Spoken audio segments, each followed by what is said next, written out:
Smith, the 36-year-old journeyman, takes the mound again, still seeking his first major league win as a starter. Smith has pitched well in his role, and the A's would love to rally behind the veteran right-hander. It's game 2, A's, Twins, next.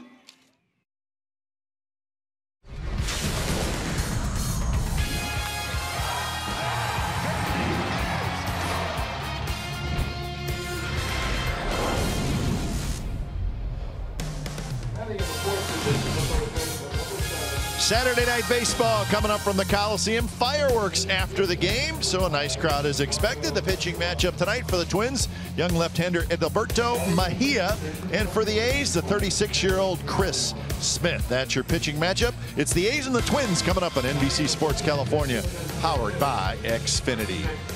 Good evening, everybody. Welcome to Oakland A's Baseball. Along with Ray Fosse, I'm Glenn Kuiper. You saw Chris Smith. He'll be making his 4th start.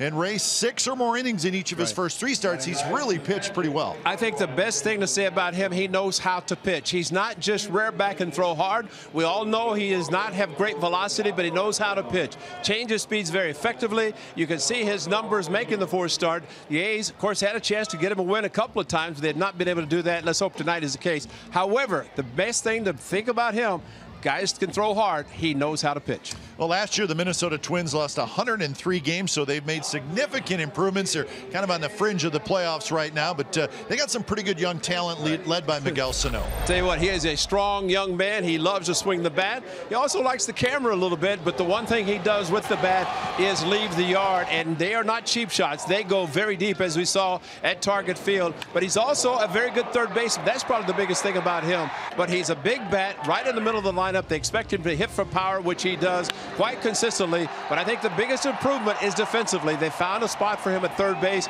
He knows how to hit the long ball, and that is a power position perfect for him. All right, the A's are trying to break a 5-game losing streak. Let's hope it happens tonight against these Minnesota Twins. So game 2 of the 3-game series is up next. We'll have lineups and first pitch.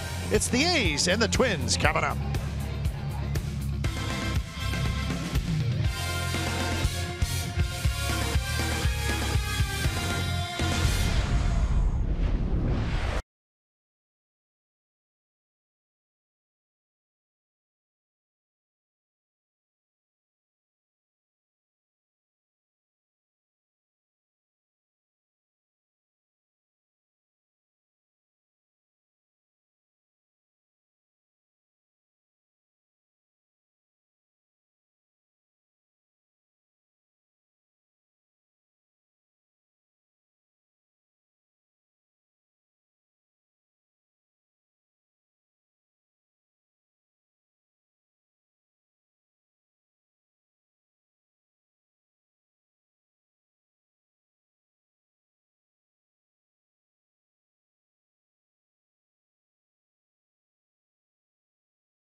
ABC Sports California is brought to you by Southwest.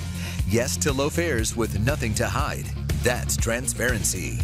By Toyota, the full-line automaker with the longest-lasting vehicles in America.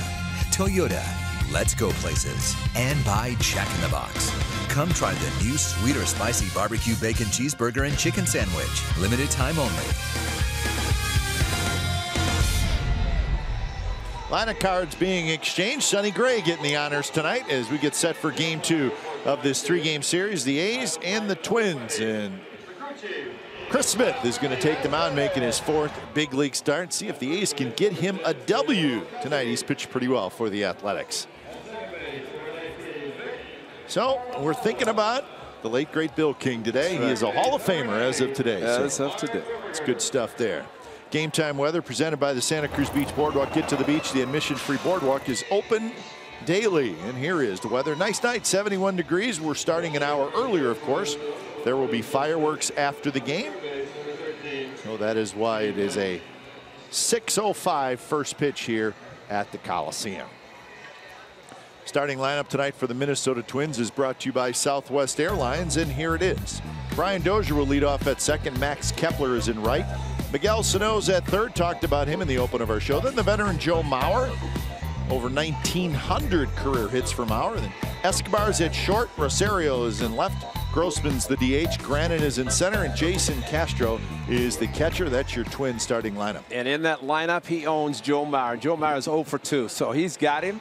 He owns him. He'd like to own the rest of the lineup tonight of the Minnesota Twins and pick up that elusive win as a starting pitcher. And Terrell Cotton will pitch tomorrow. Sonny Gray scheduled on Monday. And as Kipe said, Graveman's coming back, so we don't know what's going to happen. Tonight would be a great night to get that first win as a starter.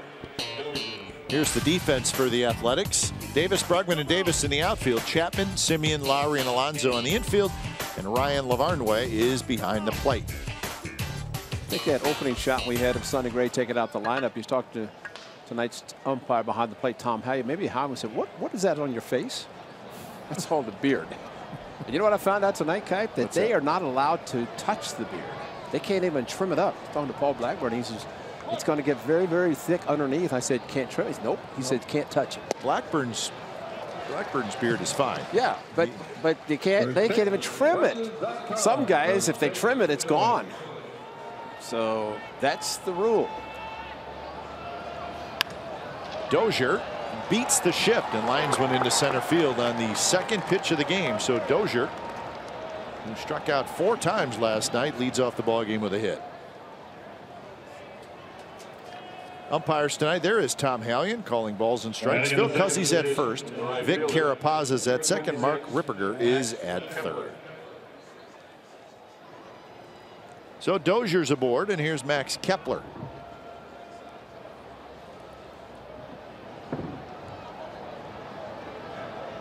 Kepler at 254 with 10 home runs and 40 RBIs, and he shows bunt, and the first pitch is in for a strike. A lot of different players on the Minnesota Twins, and as a result for Chris Smith, he has just faced Joe Mauer.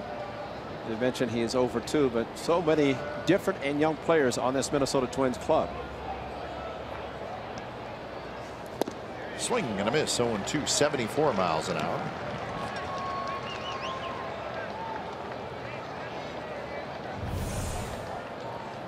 A good off-speed pitch that just kept running down out of the strike zone. Pitchcast is brought to you by Penn Fed Credit Union.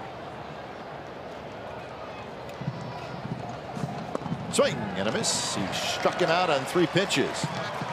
Cap, there's a case of perhaps Chris Smith reading the swings of Kepler. And sometimes, you know, as a catcher, you have to do that also because he swung the same way for the second strike. Why not go back to it? And he does. Ball running away just a little bit more. And he gets the aggressive swing in Kepler with a strikeout. This pitch started and looked good. Look where it ends up. 1 mile slower than the previous pitch, but he went right back to the same one. Same delivery. Looked like a fastball. And that's what he throws. Those 3 pitches, and very good at throwing all of them. Here's Miguel Sano. Sano lays off that off-speed pitch. It drops low. Sano at 270, 23 home runs, 68 RBIs. He was 1 for 5 last night. He had a single. He struck out 3 times. Well, when he makes contact, he hits the ball hard. The A's are hopeful that he hits one hard right at somebody. Does not run fast.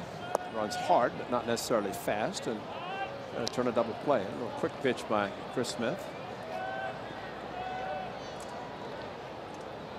So 2-0 to Sano with Joe Mauer waiting in the on-deck circle just underway from the Coliseum.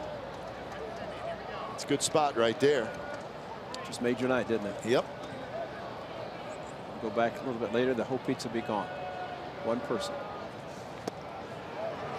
2-1 the count. Sano could not lay off the off-speed pitch that time. Good location.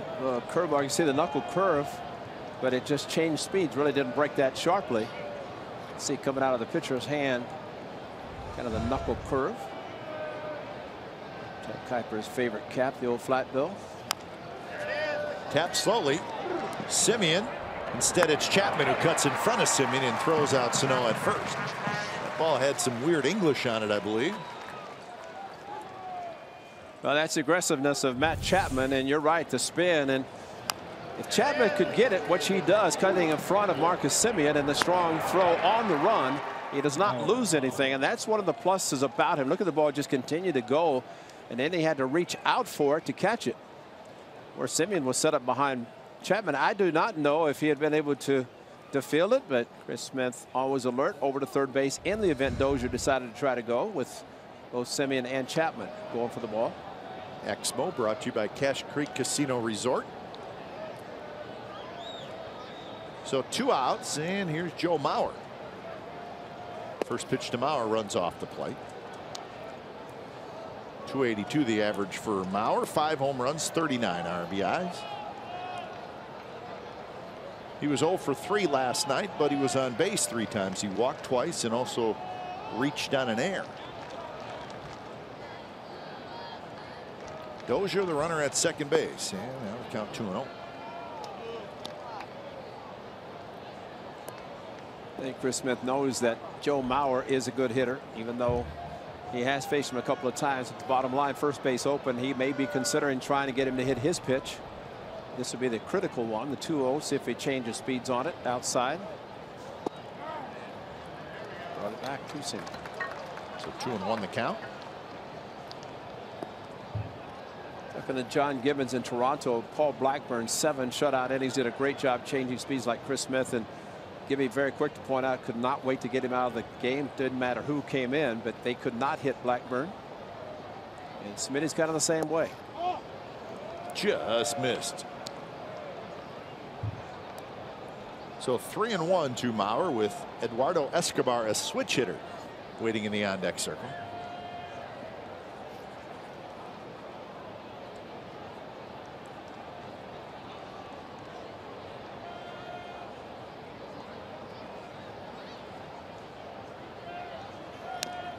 Mauer got a pitch to hit. Looked like a fastball on the inner half. He fouled it back. So full count. Same type that he came back on the 2-0. Came back again this time, but Mauer did not budge.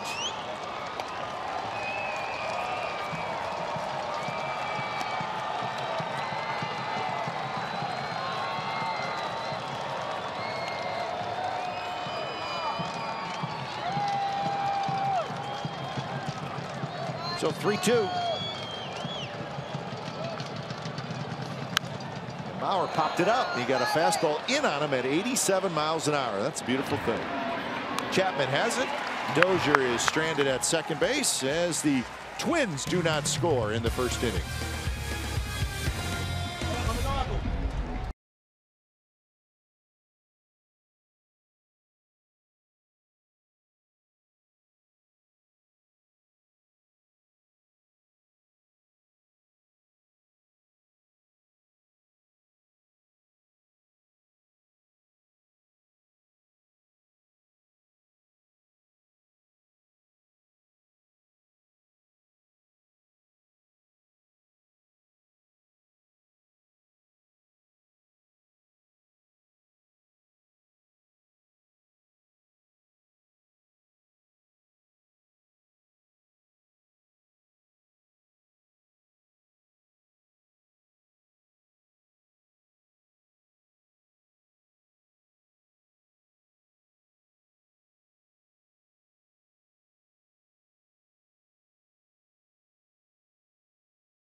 And Wizards tonight. That is the theme for the fireworks coming up after the game, so everybody's having a good time with that.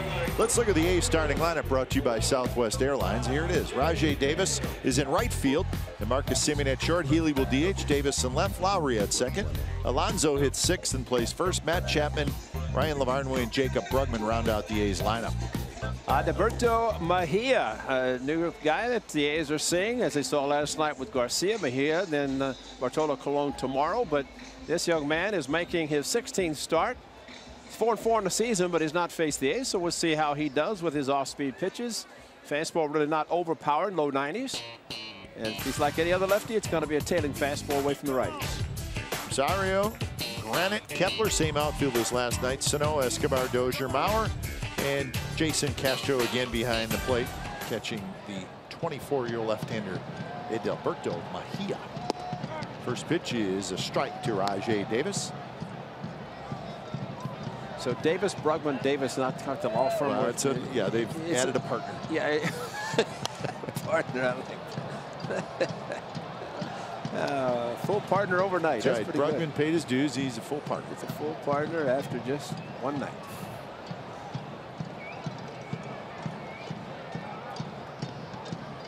Oh, 0-2 to Rajai Davis.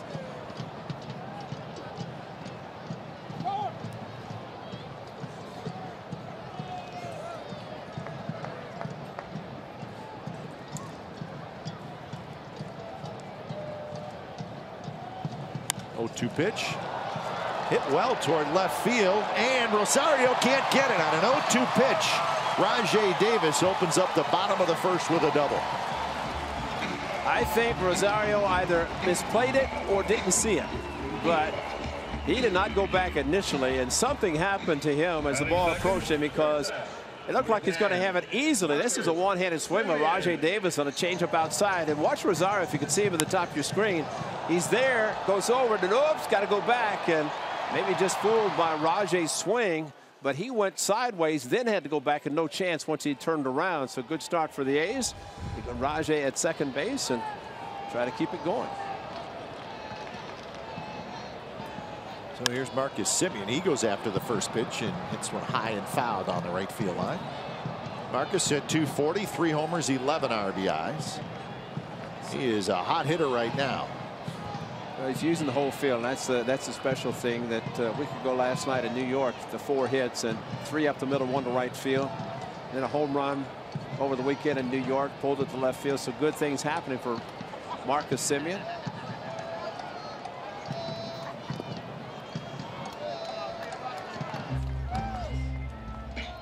This is in the 18 games since coming back from the disabled. Struggled early, but last 9.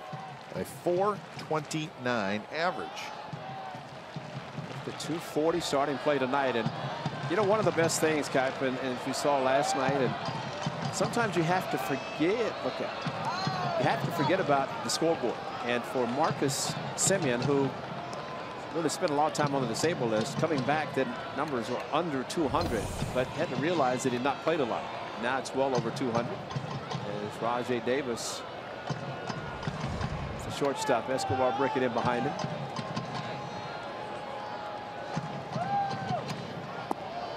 That one's low. 2-1. Semien 7 for his last 15 and 14 for his last 31.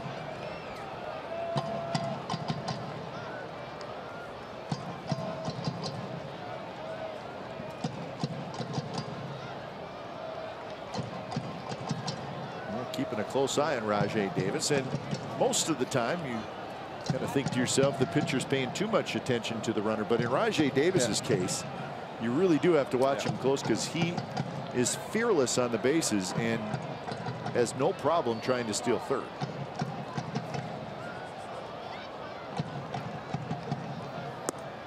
Inside, 91 miles an hour, so the count 3-1. I think Rajai Davis, now Escobar are going to talk to him, maybe to tell him exactly what you're talking about. Forget about the runner at second. Look back, looking back, and then throw to the plate. Ricky could disrupt concentration of a lot of guys. That's a great shot. Rajai in front of the sign of Ricky and Ricky Henderson Field.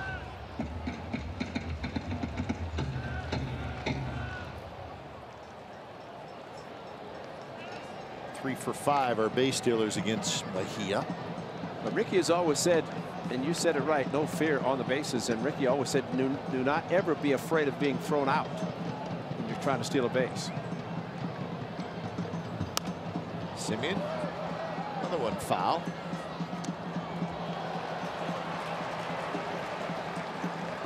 Ryan Healy waits in the on-deck circle.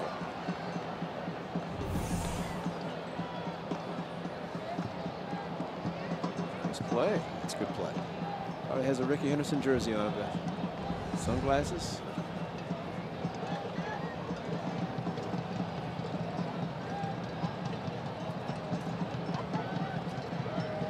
Lots of signs for Mejia to choose from. He makes his selection. 3-2 pitches drilled center field. Granite hustling over, and he makes a terrific running catch. Off the crack of the bat, that looked like a double. But Zach Granite, wow, got a great jump. I don't know that Rajay could have tagged up. I mean, ideally nobody out. You think about it, but I think Rajay thought it was in the gap. Looked like it, and just straight on, but the tremendous speed by Granite to get to it and get it back in. I don't think Rajay had a chance to even think about tagging. Ball hit hard. Granite, great coverage getting to the ball. Rajay good at bat, or Simeon good at bat, just hit it too hard. And he did the best thing. Once he got 2 strikes, forget about trying to hit the ball to the right side. And sometimes you try and it doesn't work out. Rajay, the ball hit, thought about it and thought he's going to be able to score, and then realized it's caught. But even if he goes back, that's a smart, really smart base running, because I don't think he could attack, which normally you see guys do that with 1 out. First pitch, call the ball. We've seen when Rajay isn't advanced, he may try to steal it on his own, especially with a right-handed batter. Again, the important thing for Ryan Healy, if he does run, stand up, don't not duck to allow Castro to throw over.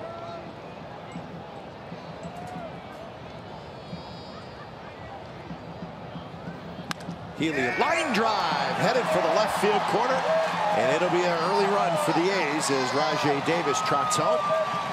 So Ryan Healy, who has been struggling as of late, a good start for tonight as he has an RBI double.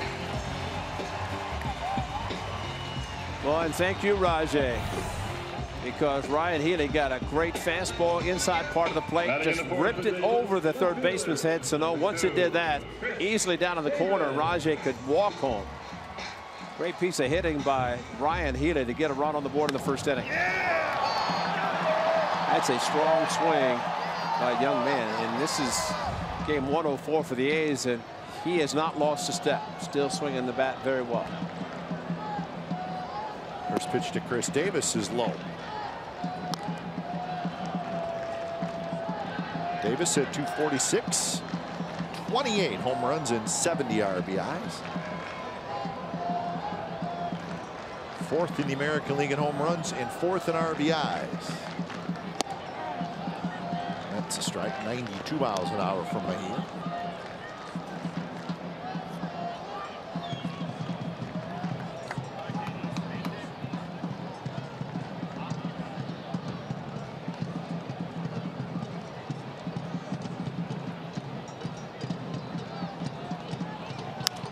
Popped up. Shallow center. Dozier shading his eyes, waiting, and he's got it. So 2 outs here in the bottom of the first with a run in, and that'll bring up Jed Lowry. Well, this is just a sampling of what it's going to be like tomorrow, the series finale during the day. Dozier a good job using his glove to shade his eyes, and well, coming down, makes a nice catch. That of the wraparound sunglasses. Tomorrow, the sun will be a little bit brighter. It's setting in the west right now, but tomorrow it will be considerably different. Assuming there's no marine layer. That's true. It will burn off eventually anyway, even if there is early. Here's Lowry trying to get Healy home. First pitch is at the knees for a strike. Lowry at 264, 10 homers, 34 RBIs.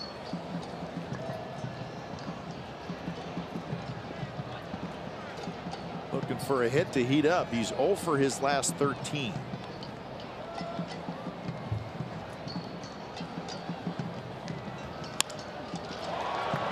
Left center again. Granite flying across the outfield grass makes the catch. He is flying. Is he like the fastest guy we've ever seen? So Healy with an RBI double, and the A's have an early 1-0 lead.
Your #1 mobile app for live A's baseball. You can stay connected with a fully customizable experience. Get A's home screen icons and app features, as well as game day, live game video highlights, radio broadcast, StatCast news, and more. Download MLB.com at bat today. They probably have already done that. A night of considerable magic and glee. Eduardo Escobar, the shortstop, hits one into right field for a base hit. So Escobar, who did not play last night, in there tonight. He's got a base hit, and for the first time tonight, let's check in with Angela. Well, earlier in the clubhouse, I had a chance to speak to Jacob Brugman on Matt Chapman, and they played together in the minors for a couple of seasons. And he said when they talked in AAA, Matt would tell Jacob that he was going to have so much fun with that foul territory in the Coliseum. On Matt's defensive skills, Brugman said that's just how he is. If ever a ball is going to third base, he's going to get it. He's explosive and has unbelievable athleticism. And I think many people would agree with Jacob Brugman, who's also said Matt Chapman, he's one of a kind. Glenn and Ray, back to you. Well, I think the most accurate thing there is he's a terrific athlete. And he really is, and you can tell. Young, athletic, big and strong, a wonderful combination for Matt Chapman. And a nice young man. And they call him Captain America. Well, he can do anything he wants to. And I think cutting in front of Marcus Semien, that's what he talked about. It's hard, having played shortstop, not to try to get everything. 1-1 the count to Eddie Rosario. Robbie Grossman to follow. A whole bunch of left-handed hitters in this lineup. In fact, Dozier and Sano, as I look at it, the only two right-handed hitters in the lineup. Which means the change-up, the sinking fastball, good pitches for Smith to throw, and just hope that the Twins don't go opposite field. Last night they did a good job of going away from the defense against the shift against Gossett. Swing and a miss. 2-2.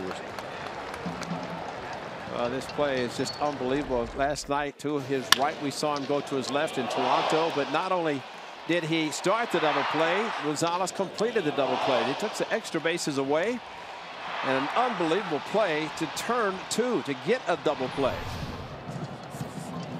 That was Gerald in the booth with us last night. That's right. It's our good friend. And now full count. Range factor leaders among third basemen this season. Seager, Machado, Arenado, Freese, Headley, Longoria. 315 is the number for Matt Chapman. Of course, he's only played in 25 games. Putouts and assists divided by number of innings or games at defensive position. Huh. Putouts and assists divided by number of innings or games at a defensive position.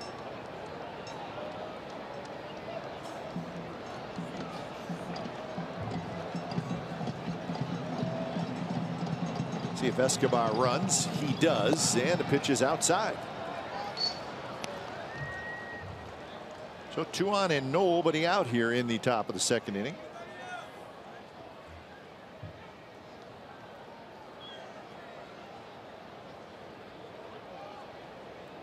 Chris Smith in some trouble.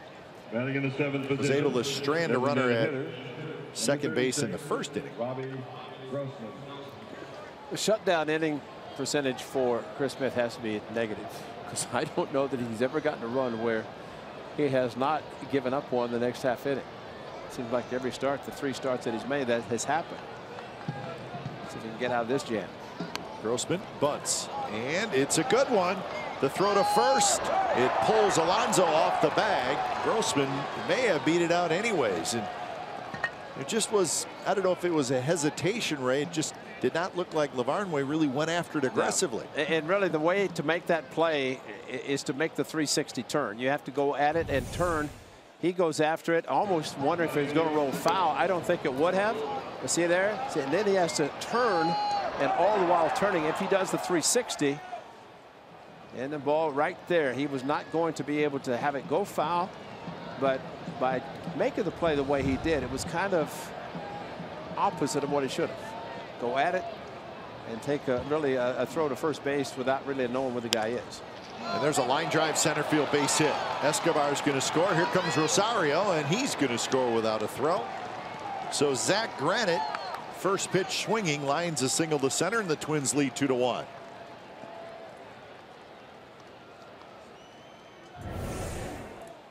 Well, a pitch away, but up a little bit. And Dick Brimmer talking about Granite, that said at least once a game he will be swinging at the first pitch. That time he did. And happened to hit it straightaway center field. The runner at second base, Rosario, got a great jump. He knew where Brugman was playing, the way the ball was hit, and he broke immediately. So he was going to score right behind Escobar, and he did it easily. 9-game hitting streak, 13 for 31 in those 9 games for Zach Granite. So still nobody out. Here's Jason Castro. Castro takes a fastball outside at 85 miles an hour. Castro had a big night last night. He was 2 for 4. Both of his doubles knocked in runs, and they were both hit down the left field line.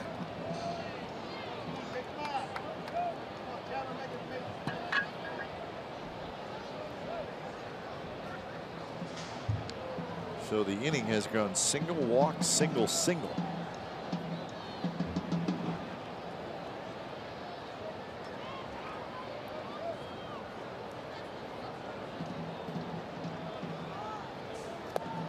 Now the play that always can just throw you all out of whack is when a guy is bunting for a sacrifice and he ends up getting out base, and that's what happened with Grossman, because they're really giving you an out even though it was a good bunt by Grossman.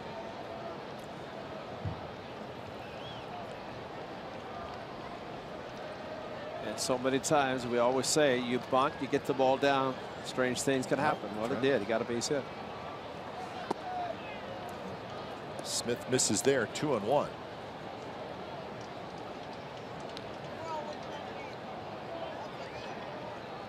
Yeah, you always talk about the execution of the bunt play from a hitter standpoint, but just as important is the execution from a defensive standpoint.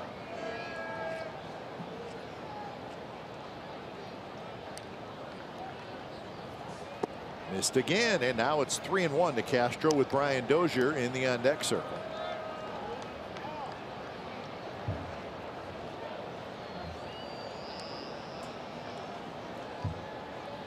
Shutdown innings, just 3 for 8 for Chris Smith. Could not have one tonight. Could not get one tonight. And that's outside, and the bases are loaded. Still nobody out.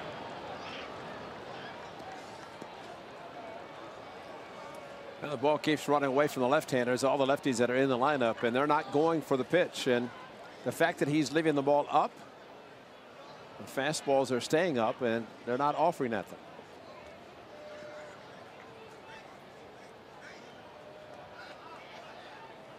Well, in his first 3 starts, he's had pretty good control. Now batting, number 2. He's kind of able to nip that outside corner, but that's not the case so far tonight. And the danger, and granted, he got Joe Mauer to pop up in the first inning with a pitch inside. And Gus at a struggle in his start last night against the Twins. Alongside Paul Blackburn, who seems to be pitching very well every time he takes them out. First pitch to Dozier.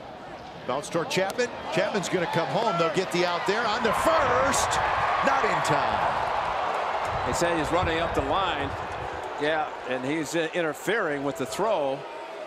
And that's what Alonso immediately pointed to. That's Tom Hallion, the home plate umpire, saying, and Melvin's talking to him.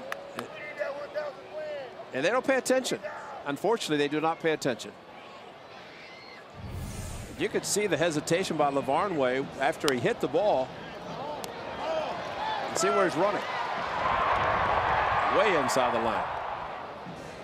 Better shot here to see where Dozier's almost on the grass, isn't he? I mean, that's definitely interference. He's on the grass, and that is interference. And you know, it takes away from the catcher's ability. They're going to take a look at it, and that's what Bob Melvin just said. Let's look at it. And the thing is I mean, Tom Hallion, he just stood there. He never moved. That's all you do is take a step to your left, and then you're even with the line. I understand he's got to make the call at home, but that call was made early, and then he just stood there. And it was clear that Dozier, right from the time he left the box, was running on the grass. Yeah. Is under review. Well, and the thing is, you have to pay attention as a home plate umpire because it is your call. You can see it better than anybody. And that's why Alonso immediately put. Well, they may be calling also on that. So he's going to be out. He's maybe out twice. So he should have been called out running inside the line, but he's going to be out on the play. And I think that's what Bob Melvin had Chip Hill and Adam Rhodes said, check the play at first, because I don't think the one in front of the bag can be challenged, but the play at the first can be. So Phil Cuzzy is the first base umpire. Yeah, Alonso goes up. Now Alonso's pointing that he's out of the baseline, but in there, the ball's in his glove. He's out there. Oh, you got to be kidding me. What? You have to be kidding me. What in the heck were they looking at?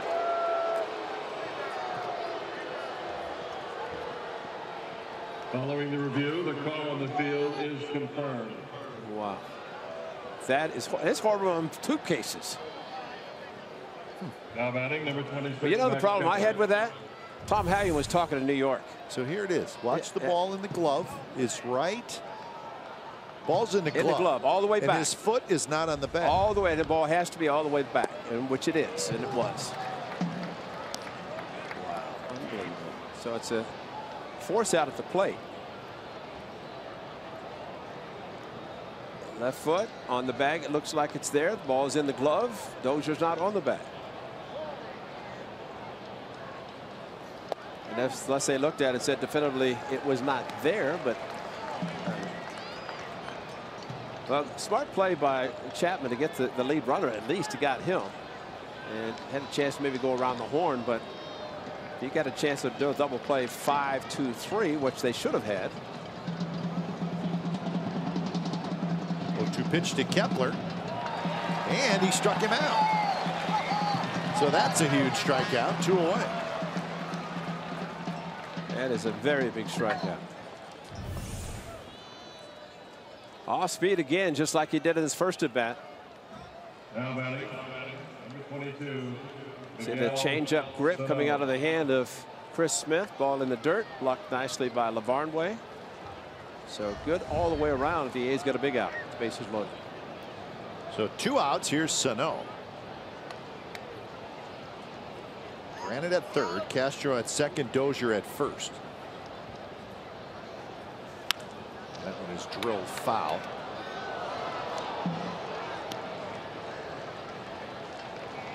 Thought he had it in his glove, realized he didn't.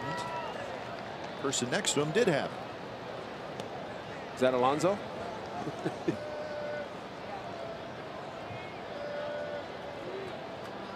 Sano grounded out to third in the first inning.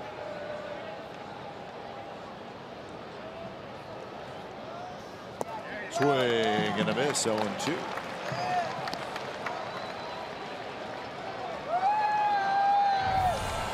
Another curveball, pull the string, and again the pitch down. That's a good location for you. You do not want to leave the pitch up.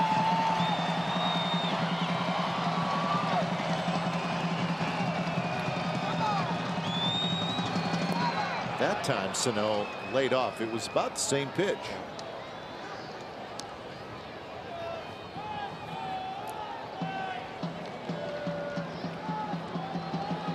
So 1-2 to Sano. A couple of runs in for the Twins here in the second inning.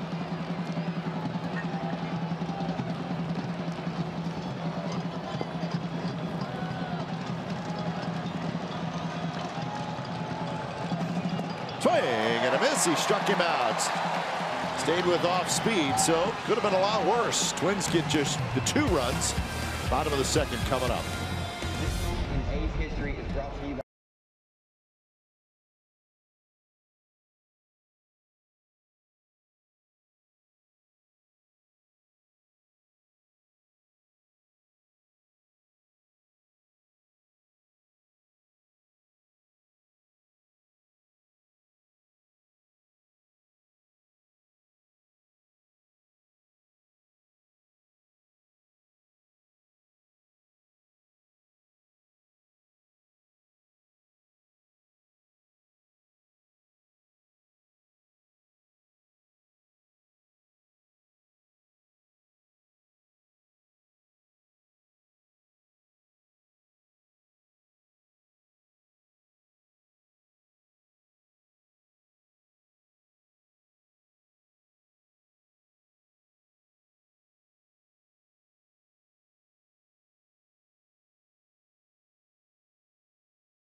Battle of the Bay is presented by Gilead Sciences as the A's host the Giants next Monday and Tuesday. Coming up very quickly, Bay Area Supremacy is on the line as we rekindle memories of 1989 plus giveaways for each game. Welcome to the Bay t-shirt. That's on Monday, and Hella Hustle towels. That will be on Tuesday. Visit athletics.com/Bay.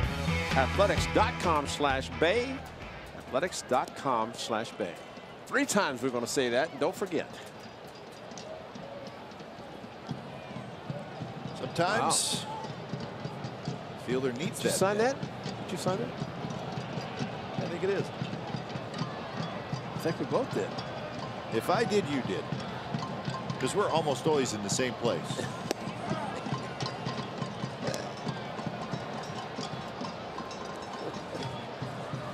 So speaking of that Giants series, Ray, I think you mentioned it briefly. Pitching changes for the A's. Jarrell Cotton is going to start tomorrow. Sonny Gray has been pushed back from Sunday to Monday. So Sonny Gray is scheduled to start game 1 of that series against the Giants on Monday. And the Giants made a switch. Bumgarner was supposed to pitch on Monday. They're moving him up to pitch tomorrow night against the Dodgers, and Matt Cain will now pitch. So Cain and Gray, Samardzija and Blackburn, Manaea and Moore, Gossett and Block. That is the matchups now with the changes made by both teams for that series. So the first 2 here at the Coliseum, and then Wednesday and Thursday the A's will be in San Francisco. So Jarrell Cotton will now pitch tomorrow against these Twins. That means he has to start growing a beard too, huh? That's true. Never thought about that. 3-2 to Alonso. Chapman to follow, and then Lavarn way. That's a good shot. The lemonade on the. Yeah, that's a good shot. You guys, Tommy, you're the best. Cued foul. Alonso out in front of that one. What does that look like? Is that a wizard or a witch?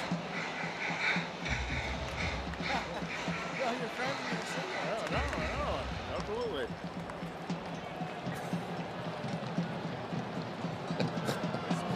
He's having so much fun. Probably has never worn a hat like that. Just sipping a cocktail. Life is good.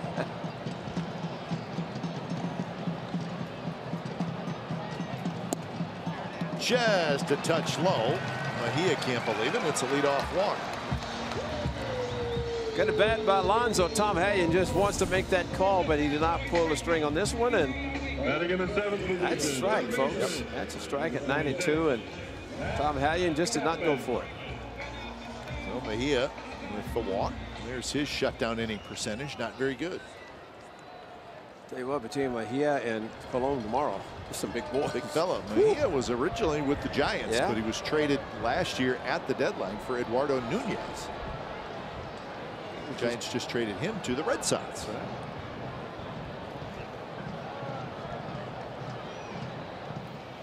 And Mejia listed at 6'3", 210 pounds. I think he's a bigger guy than that from the Dominican Republic. That was probably taken about 4 years ago. That weight. Yeah, the weight and sometimes the photos in media guides never change, right, Ray? Right. Well, I changed mine. Yeah, you did update. I changed that. Well, the 1986 photo, I mean. Well, after 30 years, you know. You don't look really that much different, to be quite honest. Right.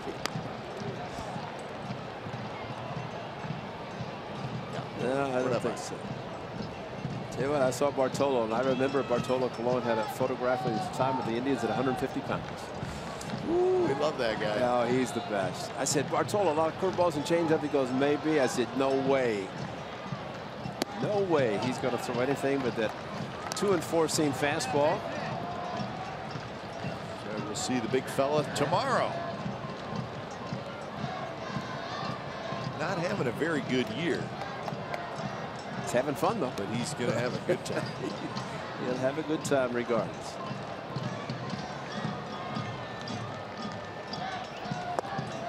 Swing and a miss by Matt Chapman. So 2-2 the count. Sadly, though, Bartolo won't get to swing it back. No. He's not National League. He's that too. Oh, gamer. He's got his. Come on, you got to belt the belt buckle. You know, you got to. Big. I think the belt's a little big. Yeah, I know. Either that or he did a head first slide. The belt buckle came loose.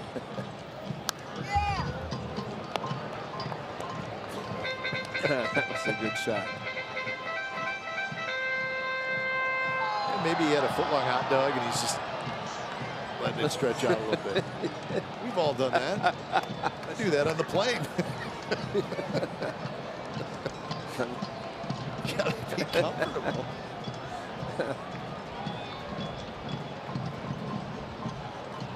Two and two to Chapman.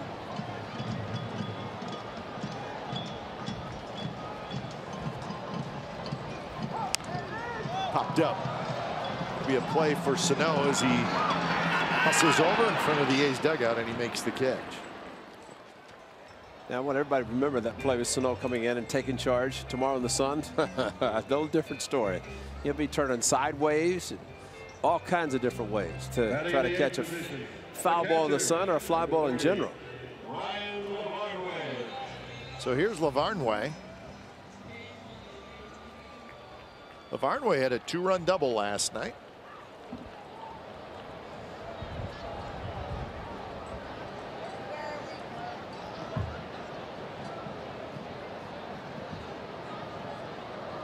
Double play depth for the infield. That's a breaking ball coming into him last night. And he hammered down the left field line just inside the line. That was Garcia. And Garcia pitching. Guys that liked it, he was already out of the game. It was a 5-0, then 5-2. Is Javi Garcia still with the club? He hasn't been traded yet. Not yet. Don't think we've had any trades today. Not that I've seen. Granted, took a couple steps back. Now he's got to hustle in.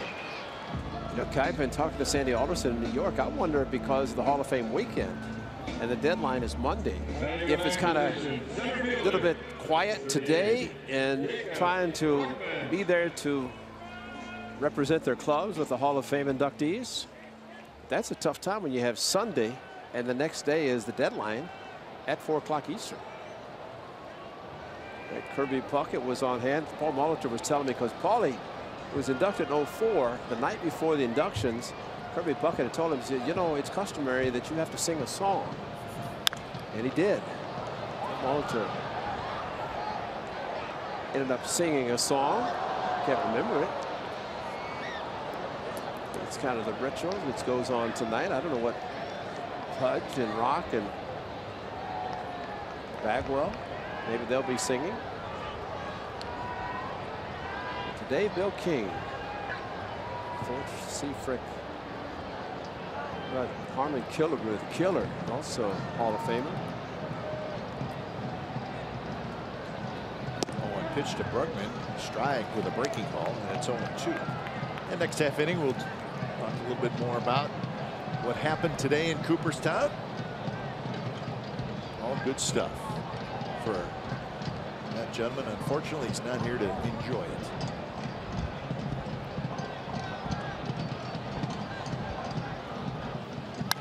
Line drive and a base hit to right field on an 0-2 pitch.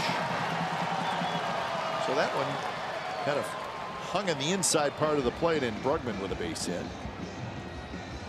Well, he threw one good curveball, but a little different story with the 2 strikes. This one stayed in the inner half. See where Castro's set up, and well, when a lefty goes to a left and he does that, he's asking for trouble. And Jacob Brugman hit it hard, unfortunately, right to Kepler. And not only did Alonso have to stop at second, no chance for him to score. If it goes down the corner, maybe a different story. See if Rajay can fool Rosario again.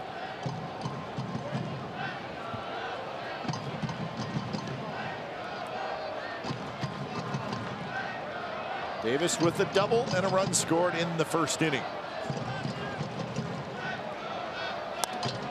Reaches for that one, lines it foul.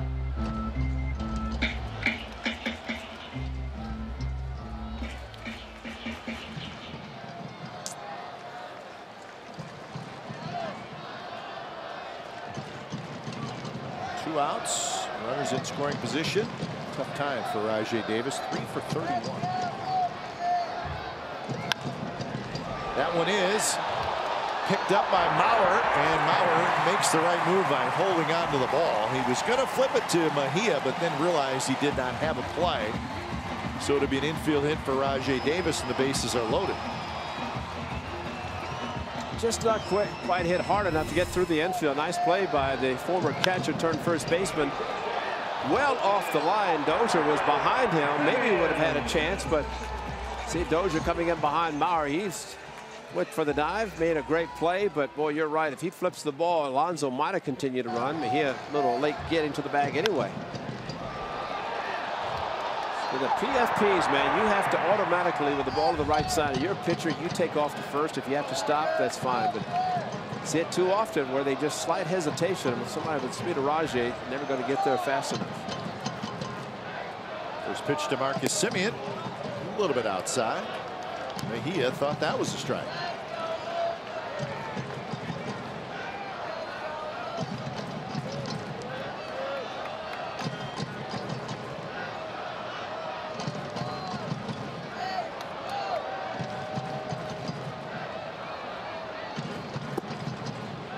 Changeup, 2-0. Well, here comes a fastball, and I think if it is a fastball, Marcus Semien should be all over. Alonso, Brugman, Davis are your runners.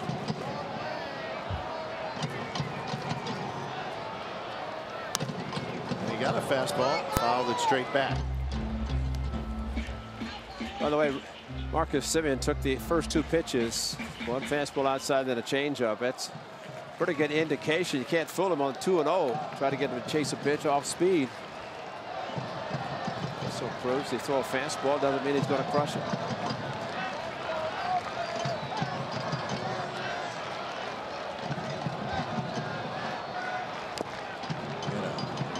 Like a hard slider, foul ball, and it got a piece of Castro. Had kind of a funny sound to it. Might have got his glove hand. Took his glove off, his catcher's mitt off, and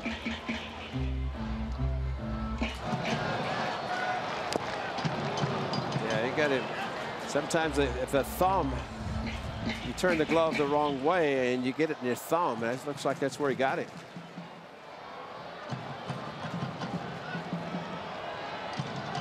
So now the count is 2-2.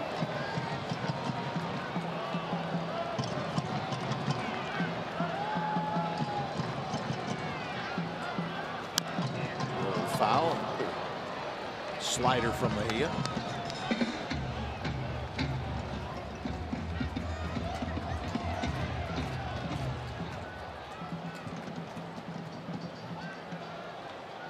"41 pitches for Adalberto Mejia.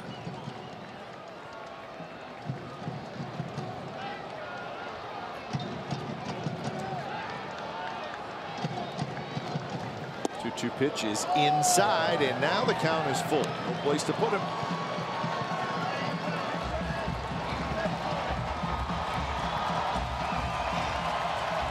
Guy, I think this is where a hitter has to sit dead red, set fastball, make an adjustment if you get something off speed, but just be ready for a fastball if you get it.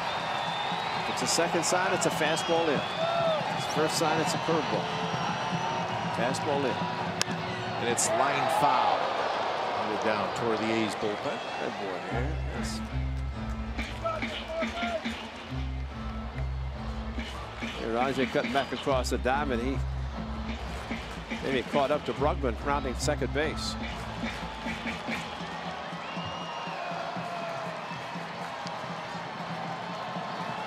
So it was a second sign, Kai. Second sign with the man on second. That was a sign given to the fastball.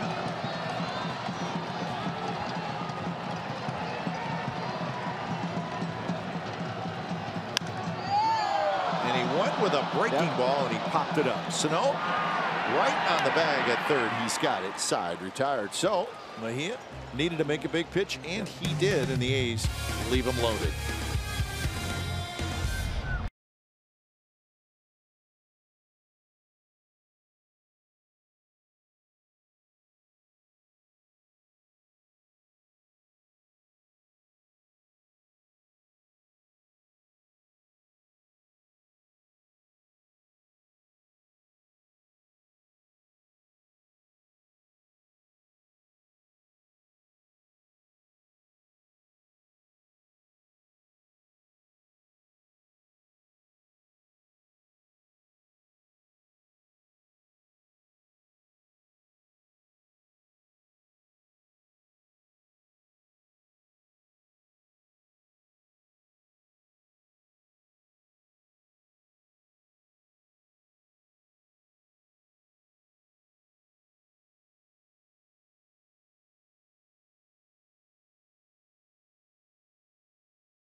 Cooperstown. Bill King was honored by the Baseball Hall of Fame as the 2017 Ford C. Frick Award winner, an award given for broadcasters' contributions to baseball. We think it's broadcasting excellence. Absolutely. Great. Absolutely. Football announcer, great basketball announcer. He's in the Baseball Hall of Fame. Heck, you could make the argument that baseball was his third best sport. I agree. I agree. How talented is that? I think Andy Dolich said it best. Hope the NBA and the NFL are listening, that he goes into Cooperstown for baseball. But that's true, because he was one of a kind. And you do all three at the same time of the year. That's a good one. Well, here's some of the great Bill King baseball calls. Some great moments. The A's here in Oakland.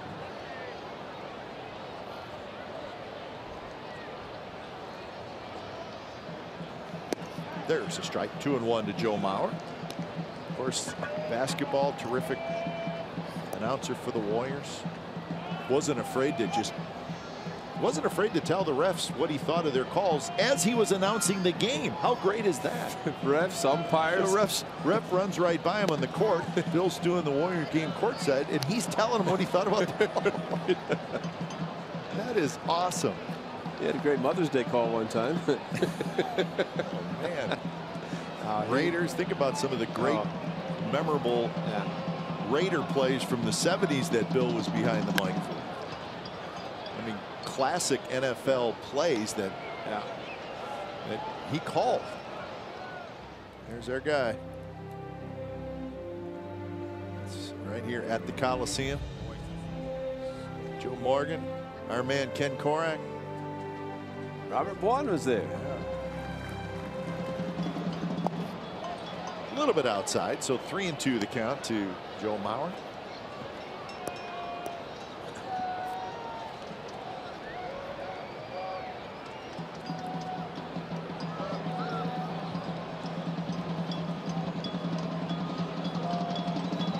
And it's outside, so Mauer has a leadoff walk here in the top of the third. All right, let's go back to 2000. Start of something big for the A's, and this was the clinching game. 1-2. Strike three called. The A's win the West. And here they come, pouring onto the field in the center of the diamond. That was 2000.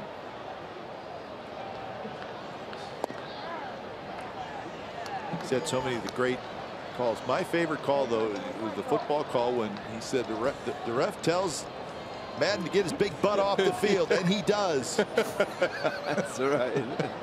That was a classic. Get your big butt off the field.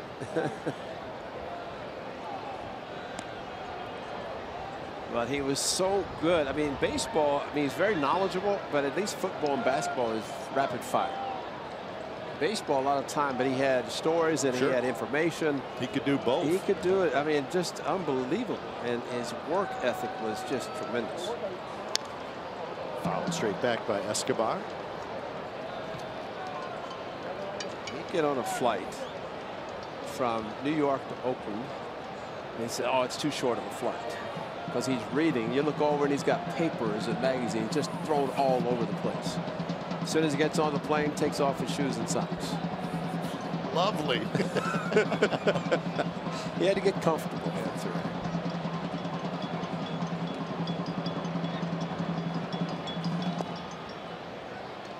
Well, I only overlapped with Bill for a couple of years, but I remember the first road trip that I went on with the A's, and he was sitting right in front of me, and I was kind of watching him.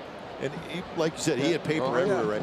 And he just had a regular piece of paper, but he had a green magic marker, and he was outlining the outside of this paper. Yeah. Rajay Davis hustling in. Rajay's going to get there, and he's got it. So this is a memorable one. It has to do with the A's and the Giants. A's fans love this one.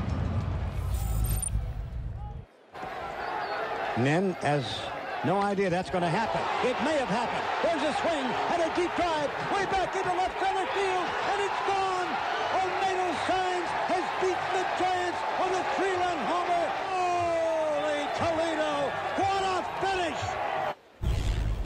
the beginning of that, John Jaha was at first, and he said basically there's no way he could score unless he had a home run. And he doesn't know that's going to happen, and it just did.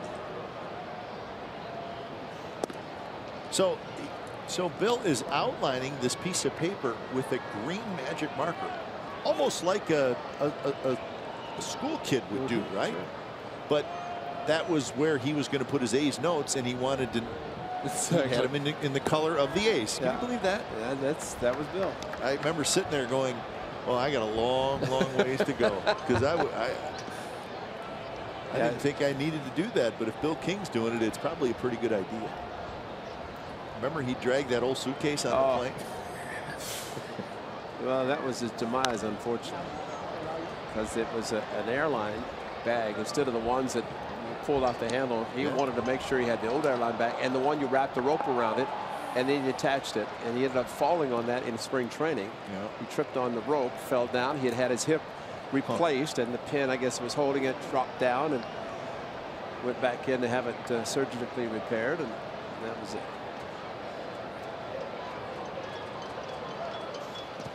Well, he was famous for a lot of things in the booth, and he could eat just about anything.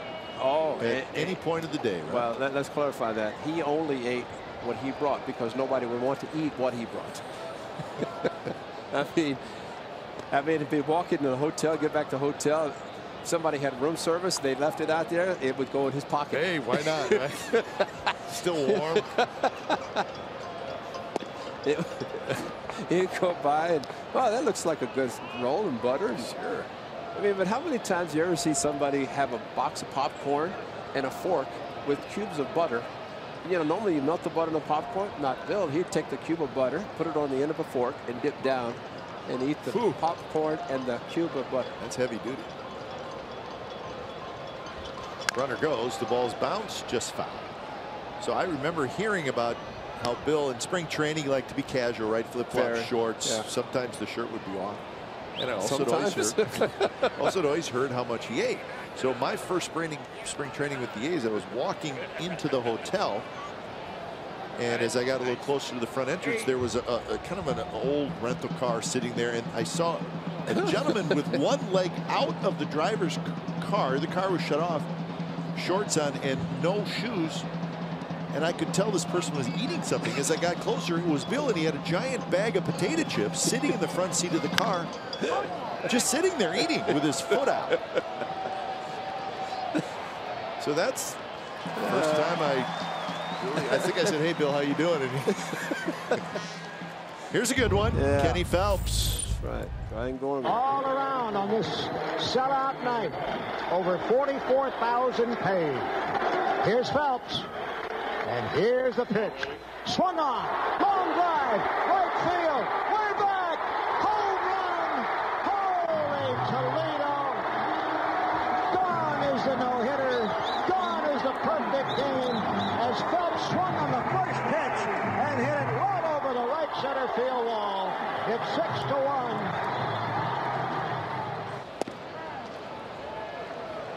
Brian Gorman. A perfecto waited to happen, and Digger Phillips got him. 0-1 to Robbie Grossman.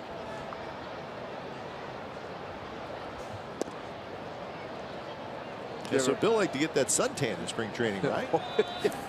Down the left field line at Municipal Stadium, Phoenix Muni. Tell your kids, don't go down there. Don't go down there. There's a man with his shirt off down there. Well, one of the best. Did you ever ride any of his cars? No, but I've heard about natural air conditioning. Yeah, I was going to say most cars have floorboards, but Bill's didn't. You can see the road going it's by. Like Fred Flintstone car, right? Best we landed back at the airport, and his car wouldn't start. Somebody stole his battery. So the next time he put the battery in the trunk, tied it down with a rope.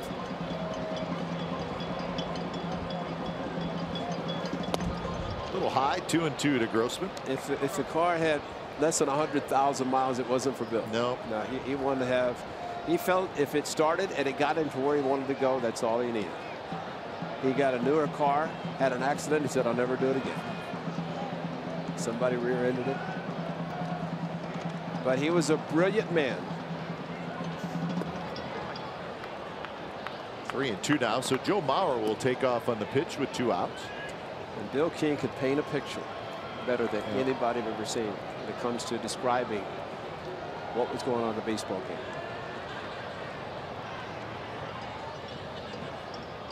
And maybe that's why he was a tremendous painter, because he could paint a picture of a baseball game. Strike 3. There you go, Tom. I was waiting for that, Tom. So Grossman is called out on strikes. A runner left. We're headed to the bottom of the 3rd. The Twins lead it 2-1.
We're kind of reminiscing about Bill King, who went into Cooperstown today as the Ford C. Frick Award winner. Well, we could probably spend a full game talking about Bill. But you could certainly. Well, he knew him about as good as brilliant man, and his vocabulary, and between he and Lon, sitting between the two of them, and their vocabularies are just unbelievable. And that is great. That's a great shot right there. Bill King, and of course the Bill King broadcast booth next to us, the radio side, and Cooperstown where he belongs. Nice that Joe Morgan was speaker today. Good to see Joe there. Joe looks good. Yes. He had some health problems, but he looks good. That's great to see. Healy, Davis, and Lowry here in the bottom of the 3rd. Twins 2, A's 1. Nothing's been real easy for either of the starting pitchers in the early part of this game.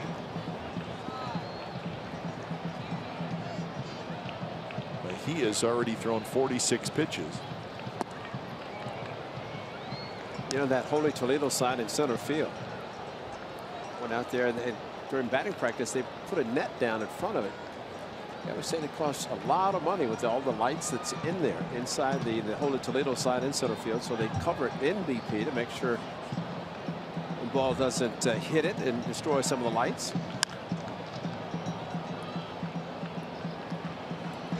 That was his say. I said, how did you come up with Holy Toledo? And he said it was just an exclamation point. Just happened to say that was it. And that's the Holy Toledo sign that was installed this year. So in a spectacular play or special hit, it lights up. You see all the little lights in.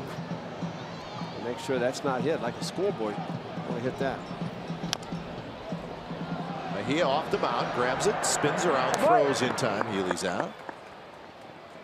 How about a Bill King call on a no-hitter? Blue Jays 1 out left here. 5-0 A's. Swung on, high drive, center field. Dave Henderson signaling, it's mine. It's mine. It is. And it's a no-hitter for Dave Stewart in the Sky Dome.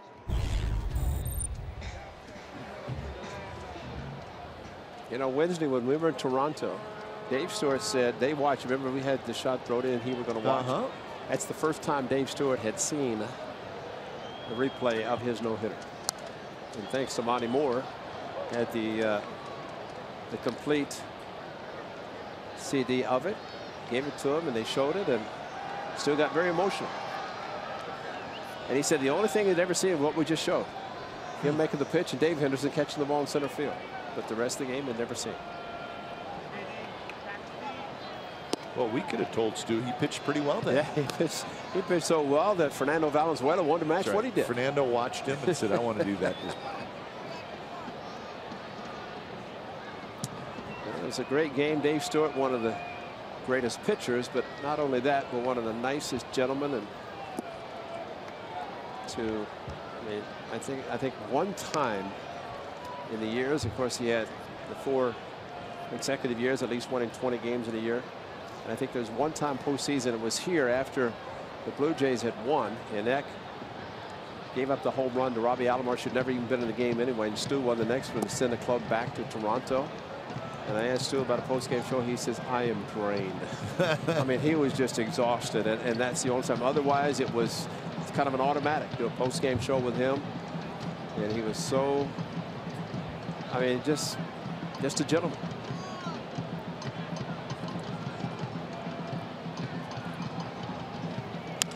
Pitch. He's hit to center field. Granite goes back. He's going to have room, then he makes the catch. Well, this was a big moment for Bill King and for Ricky Henderson. Said Ricky goes, a pitch taken, he's going to have it. He does. Ricky Henderson, no contest, steals third base, jerks the bag from its moorings, and holds it aloft, representing number 939. 939. The great Lou Brock. Matt Strelo behind him. Remember Matt Strelo? Long time ago.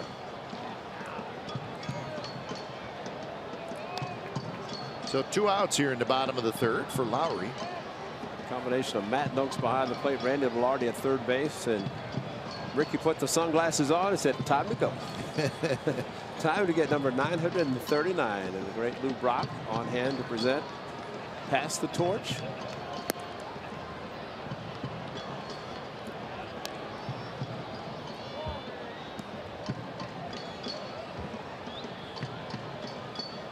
Lowry hit a fly ball to center field in his first at bat.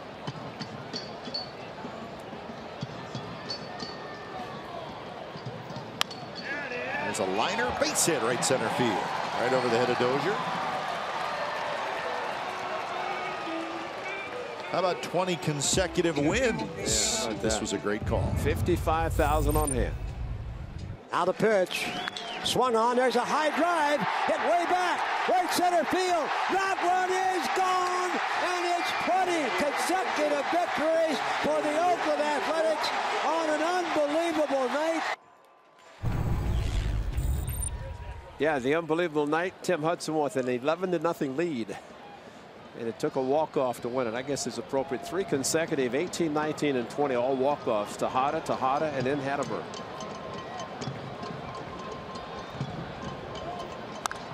Alonso rolls one foul.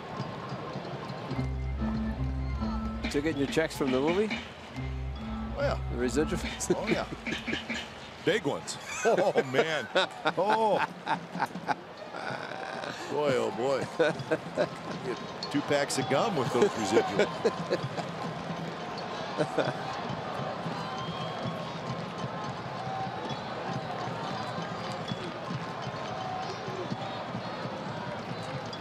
Swing and a miss. Pretty good fastball from Mejia.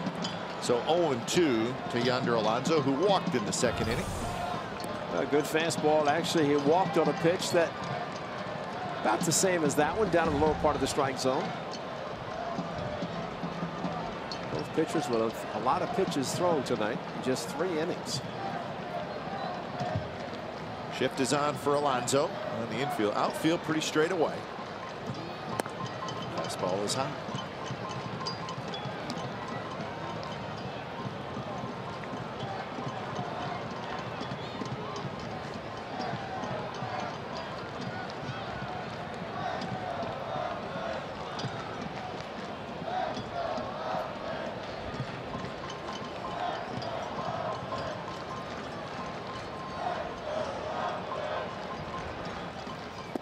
Swing and a miss on a hard slider. So Alonso strikes out. That's the first strikeout for Edilberto Mejia. Fourth inning coming up.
Say, show me the Oakland A's into your X1 voice remote and get live stats on your TV. Change the way you experience TV Xfinity X1. Fourth inning from the Coliseum. Chris Smith and Edilberto Mejia, both guys throwing a lot of pitches. Pitching through a lot of traffic. Twins with a 2-1 lead. 1-1 the count to Zach Granick. Castro to follow, and then Dozier here in the fourth inning. I would think Chris Smith has been able to do it 3 previous starts, trying to do the same tonight to keep his club in the game. And that's been a huge plus. And like you said at the beginning, about the 6 innings or more. So Chris Smith, he has continued to pitch that well tonight. Pitch counts up. See how far he can go. Granite has the big hit in the game, a 2-run single in the second inning.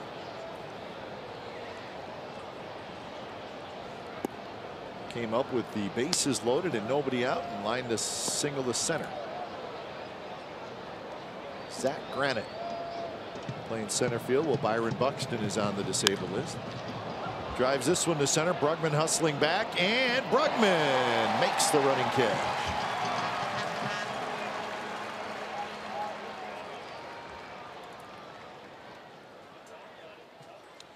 A good read by Jacob Brugman to be able to go back on the ball, hit straight, and then a great concentration. Turned correctly and watched the ball into his glove.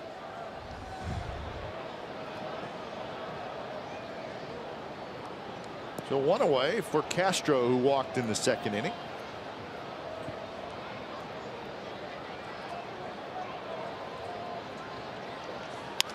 That one's hit hard.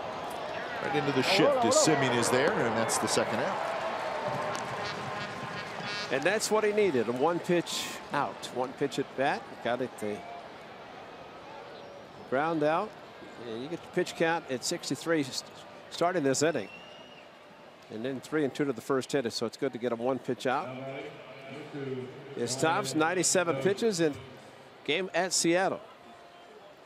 97, 89, 96.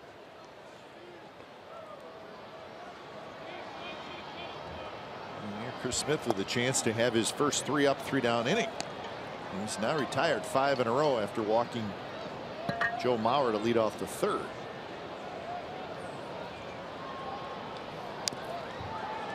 He quickly jumps ahead of Dozier, 0-2.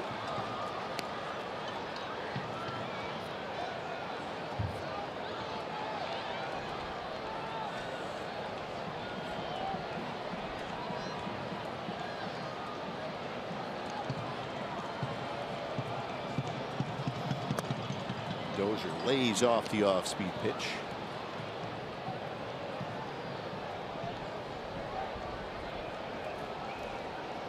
Pitch number 74 coming up, and it spins Dozier back out of the way.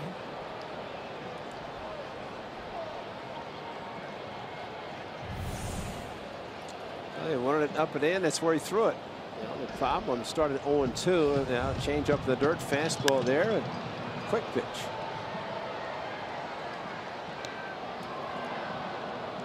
So he's got it all, right?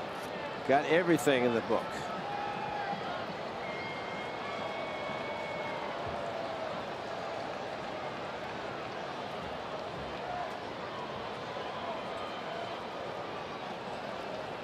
Another 2-2 to Dozier. Dozier hits one very high towards center field. Brugman to his left, now backs up. He's got it. Side retired, so Chris Smith gets his first 3 up, 3 down inning. Bottom of the 4th coming up. Twins lead the A's 2-1.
Partner with Coors Light for a special ticket offer. Visit CoorsLightBaseball.com today to get 50% off purchase of up to 8 tickets for select home games, including the upcoming August 11th game. That's against the Baltimore Orioles. Coors Light and the A's together. Our mountain is creating a more sustainable world.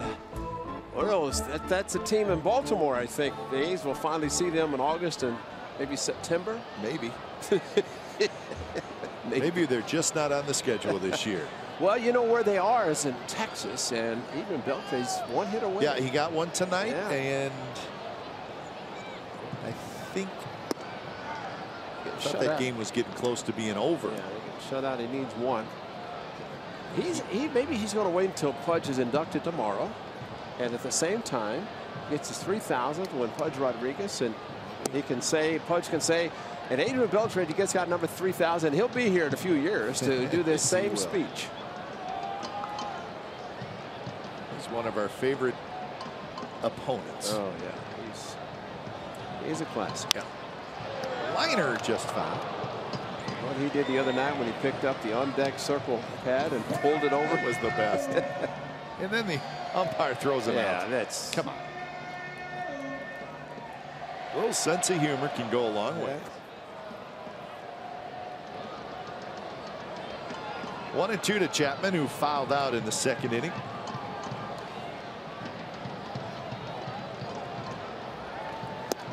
Fastball had some late life running away from Chapman, and he strikes out. And let's check in with Angela. Well, since it's Witches and Wizards fireworks night, I found a witch in the stands. Professor McGonagall from Hogwarts, otherwise known as Penelope from Redwood City. Penelope, you look great tonight. Tell me, if the A's team were going to be in a house, what house would they be in? I would choose Gryffindor or maybe Ravenclaw because Gryffindor shows up most and Ravenclaw shows up second most. And there's a player, well, there's an actor in Ravenclaw that is like one of the main characters, and it's Luna Lovegood, who helps Harry and Hermione and Ron. Helpful, and they show up. So the foul ball landed really close to us. What would a witch do in that situation? I think it would cast the levitating spell to make the ball levitate so it doesn't hit them. That sounds like a good plan, the levitating spell. I like that. How excited are you about the fireworks tonight? You guys have a great vantage point right here. Yeah, the fireworks aren't going to be too close, but they will be really close, so we'll be able to see them, but we won't be like hit by any part of it. That will be very good. Well, thank you so much for chatting with us. Spoken like a true professor. Guys, back up to you. Thanks, Angela. She's polite and she's very smart. And that's a great combination. Too smart, young lady. Probably too smart. That's awesome. Witches and Wizards, a little Harry Potter action tonight. She knew all about it, didn't she? She sure did. There's a lot going on in those Harry Potter movies and books, I'm telling you. Oh, yeah. You know about all that stuff, huh? A little bit. Not a lot, a little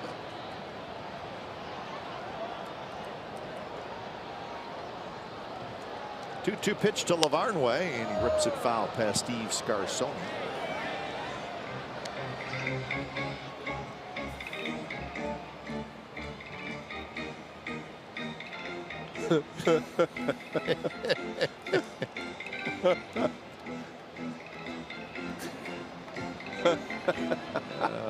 Love it. Halloween on July the 29th. Yeah. Huh?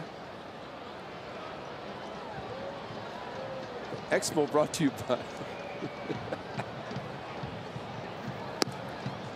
3-2 now to Lavarnway, who hit a fly ball to center field in the second inning.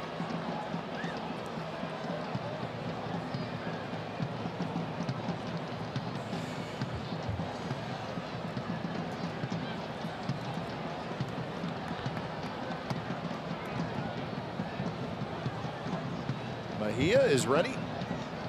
Lavarnway's not.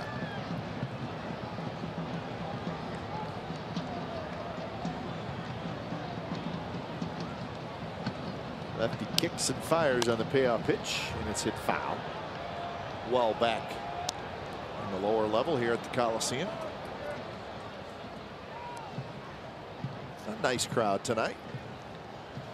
Better than last night. Last night 17,727 here at the ballpark.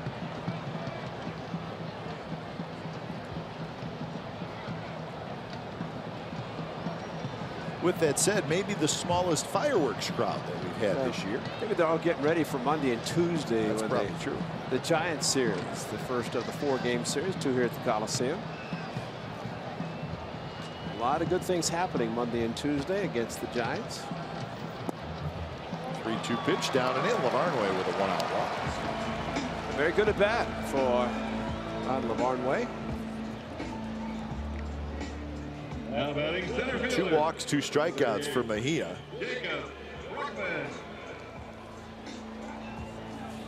Now he'll face Brugman, who had a base hit in the second inning. You notice last night's lineup, you had the law firm in the outfield, so Matt Joyce not playing tonight. Brugman is in center. Rajay moves over to right field. So we've got Jed Lowry playing tonight. He was a DH last night. Alonso playing tonight. He did not start. Line drive right to Dozier, who grabs it. And Lavarnway heads up, dives back into first. Another good at bat. Jacob Brugman smoked it, but ball, if it gets over the head, crushed. And no chance as Lavarnway did the best thing. Line drive in front of you, head back to the bag. And he did it as throw by the second baseman, Brugman. Base hit on a breaking ball, gets a fastball, crushed it to second base. So now to the top of the order, and Rajay Davis, who's got a double and a single. Doubled and scored in the first and then singled in the second. It was an infield hit.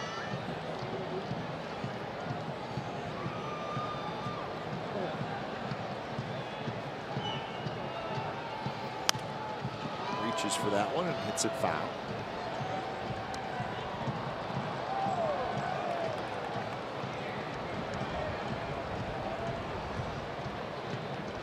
Rajai Davis batting average climbing slowly. It's up to 227 now with his 2 hits so far tonight.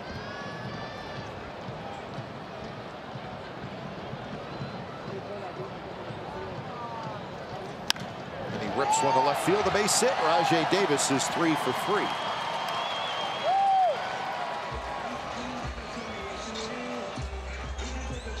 So 2 on and 2 out. Another RBI opportunity for Marcus Semien. Rajai aggressive again tonight. Pitched right in the middle of the plate, and we've seen him and saw him on the road trip where pitches away and he kept hitting the ball to the opposite field. But this time, got the 92 fastball and pulled it to left field.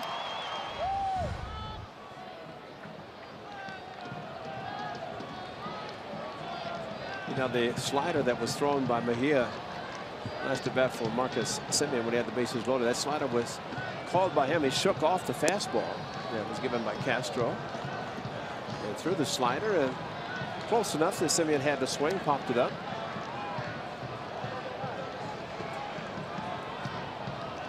So 1-0 the count to Marcus.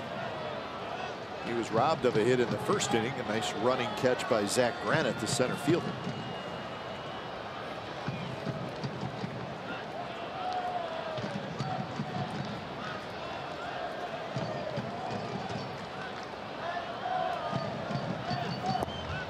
Missed again, 2-0.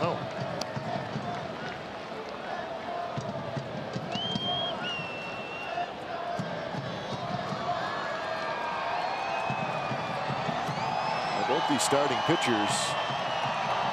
they're not going to be around a whole lot longer. No, it's going to be a bullpen game for sure for both teams. Hit hard, but right to Dozier. Dozier was slid over towards second base just a little bit, and he scoops it up and throws to first. Side retired. The A's strand a pair. 5th inning coming up. Twins 2, A's 1. Go A's! Yeah, go A's.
Frost brewed Coors Light. Most home runs in Major League Baseball history by players born in Germany. Max Kepler is first. Born in Germany. Bruce Maxwell was born in Germany. He's got a couple of home runs. So there's a tidbit for you. Nothing tonight for Kepler. He has not figured out Chris Smith. Just wondering if he's going to figure him out this at bat, because he's gotten all kinds of off-speed pitches. Huge strikeout by Smitty in the second inning with the bases loaded.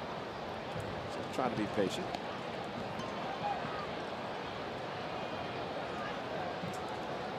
Kepler, Sano, and Mauer here in the 5th inning. That one bounced through into center field for a hit. So Kepler has a leadoff single, and Chris Smith, who had retired 6 in a row, gives up the leadoff single to Kepler. I threw him a fastball, and Kepler probably thinking about the off-speed pitches so much that he was late with the fastball swing and beat the shift. Right through the middle, thinking he's going to pull it to the right side. It did not do it. So here's Sano, who has grounded out, and he has struck out.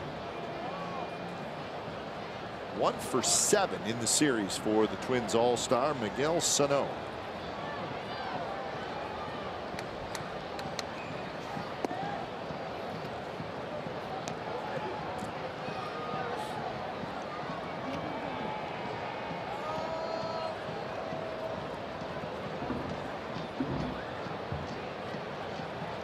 Kepler's got pretty good speed.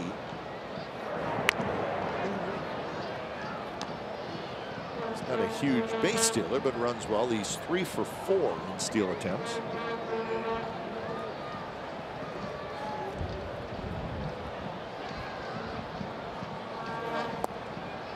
It's outside now. 2-0 to Sano.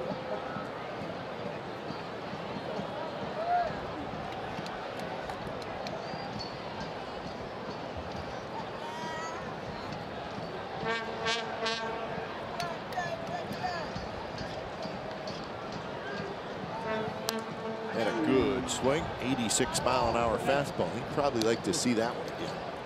It's almost like Smitty has thrown so many off-speed pitches that it seems like when the hitter's got a fastball, they're still waiting and a little bit late with the swing. Well, I figure he's had a pretty good mustache and fastball that he could paint. Smith has to be careful with Sano.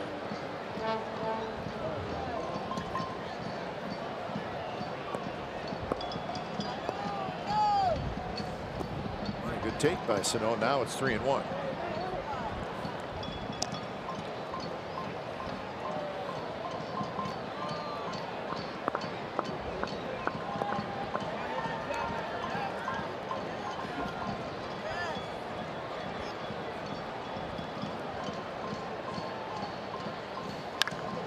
Right field hit pretty well. Rajai Davis hustling back. Rajai's at the wall, and it is gone. Sano goes the other way for a 2-run homer to give the Twins a 4-1 lead. He's afraid of that. Afraid of that. So power the other way from Miguel Sano, and we are not surprised. Well, it was up, and that's the problem. And that's just the tremendous power that he has to go to the opposite field. And Smith had kept it within 1 run. This ball just kept traveling and off the wall just beyond the fence, and a 2-run home run. So home run number 24 for Sano. He now has 70 RBIs. And here's Joe Mauer.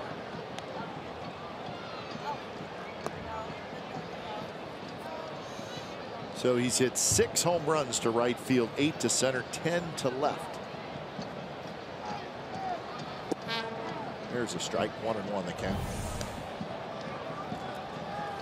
Look at the location. It was up, and that's the key. So Dyson, Souza Jr., Russell Martin, and now Sano.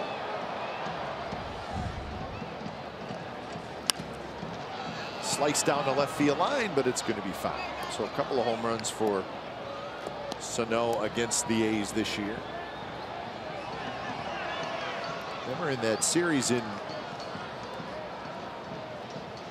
Minnesota earlier this year, the Twins took 2 out of 3, and they were like the 27 Yankees. Yes, remember they had 6 home runs in the first game of that series. They had 10 total home runs in the 3-game series. Again to left field. This could be playable for Davis, and he's got it near the line. First out here in the 5th inning.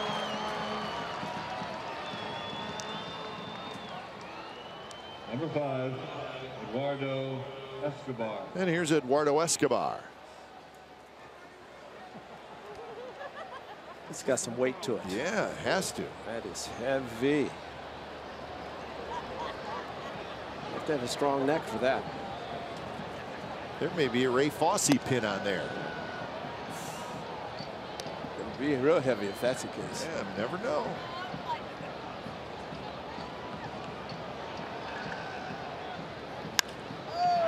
More action for Smith. Or for Davis, excuse me. So Smith gets the second out.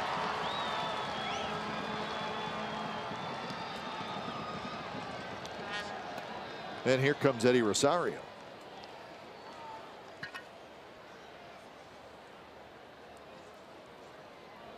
Rosario has walked and scored and hit a fly ball to left field.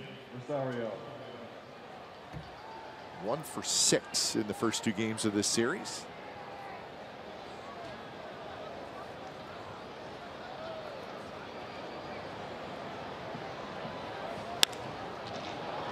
Brugman on the move. Brugman hustling back, and that one is off the top of the wall. Rosario to second, and he'll make it. So Eddie Rosario going the other way, drives one. He almost hit it out. I thought he was just going to wait back long enough. Both seem to be carrying quite well. Of course, Sano is a different animal. But this one, Rosario waited back, provided his own power, and pretty good power as it just kept carrying. To left center field, fortunately stayed in the park with a couple of outs. And that close to being a solo home run opposite field, but it came back. So the bullpen's got to get busy for the Athletics, but that's how close it came. Because Ricky had been out. Rosario, opposite field, couldn't do it. 21st double of the year. And now Grossman hits. That's Josh Smith just now starting to throw for the A's. 92 pitches for Chris Smith. Smith has given up 7 hits in the game. He's got 4 strikeouts. He's walked 3.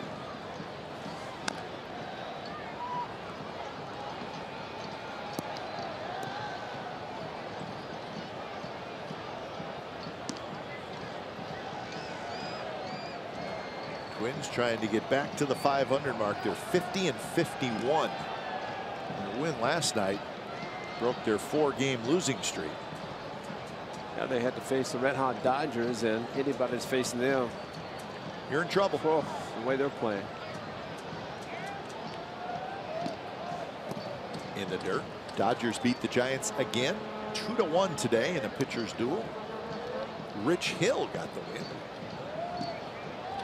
Rich Hill looks like he's doing his best to stay healthy and pitching pretty well for the Dodgers.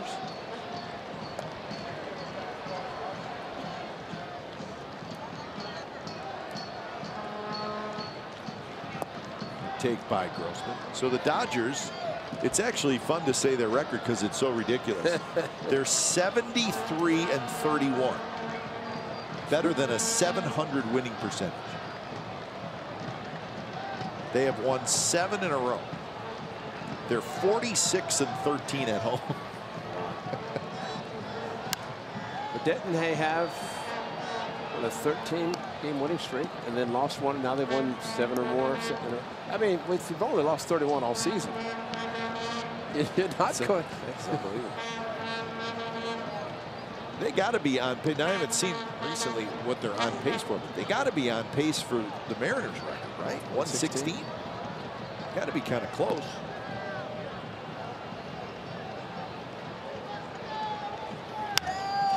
Drive to Brugman. Brugman's got to hustle back, and he makes a nice catch. Brugman reached up right at the last minute and grabbed it, and it saved a run. Miguel Sano with a 2-run homer. So bottom of the 5th coming up. Twins 4, A's 1.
Help, look at him go.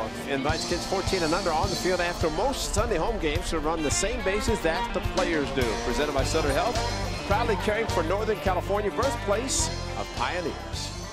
That's a fun time, man, to be able to run around the bases and be a witch or a wizard, and that is tomorrow, Sunday, at the yard here. Well, in typical Coliseum fashion, it has started to cool off. Yeah.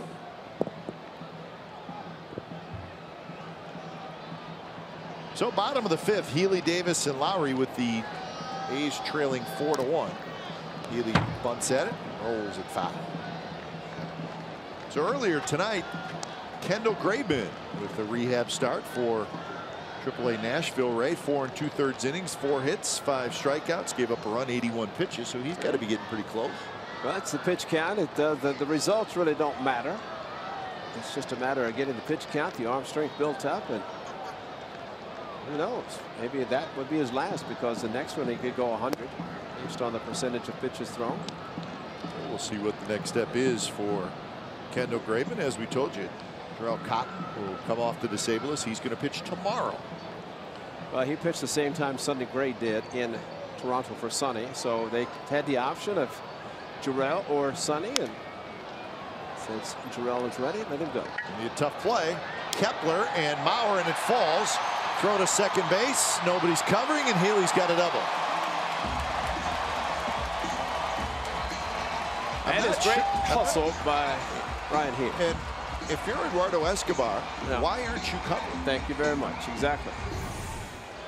Well, they're shifting, and so a ball really in no man's land. Long way for Kepler, who has very good speed. He couldn't get to it. Mauer couldn't get to it. He did last night. But you're right. Nobody's at second base, and Escobar should have been there. He wasn't. See if the A's could take advantage of it, because Kepler came up with it. But Ryan Healy, this is great hustle. Just running all the way, and he had to run hard. If he is not running hard, he's not going to make it in safely, even without the shortstop Escobar covering, which he should have been. So Healy with his 20th double. It's not that same ball was caught. I think it was Healy also that Mauer made the play. So here's Chris Davis, who takes a little bit low.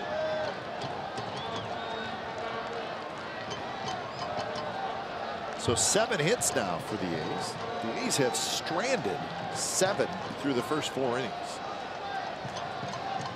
Chances have been there. That one grounded to short. Scooped up by Escobar. 1-1. Healy stays at second base. Smith is joined by Ryan Dull. I think Dull, if the A's can score, Dull might come in. Chris Smith is done regardless. Yes, Lowry. So here's Lowry. Also on the injury front, sounds like it's very possible Chad Pinder could be back on Monday. We'll see if that is the case. Certainly sounds like it. A's would be thrilled to get Pinder back. But he'd have to be thrilled also to come back, because hamstring injuries are always tough to get well after having a hamstring injury, and you always wonder if the gotch is there. So that's the important thing for the rehab, to be able to go down and make sure that you can run, or he can run with a hamstring injury. Don't have to come here, and actually that's why Terrell Cotton was held back, had another rehab assignment. They wanted to make sure that the blister was completely healed, build up his arm strength, and could pitch, which he will tomorrow. So decision time for the Athletics on many fronts.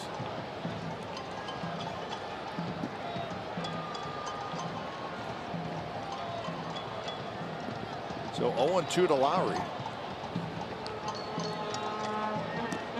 Mejia at 86 pitches.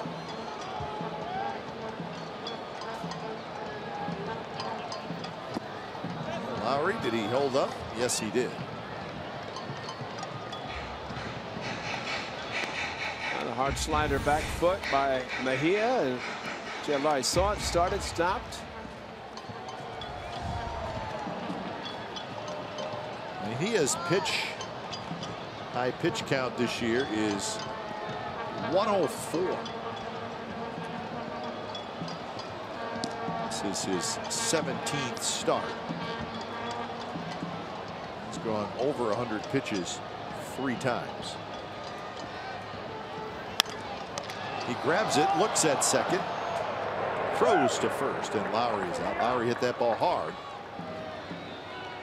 Mejia was able to just kind of reach out and grab it.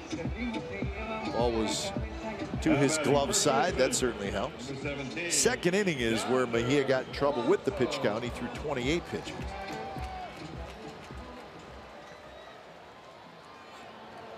Well, for a while it looked like he might not get to the required 5 innings to qualify for the victory, but definitely helped him out in this inning. Problem, the Twins go to the bullpen. The A's success or lack of success last 5 games against the Blue Jays bullpen last night also did not have any luck against the Twins pen.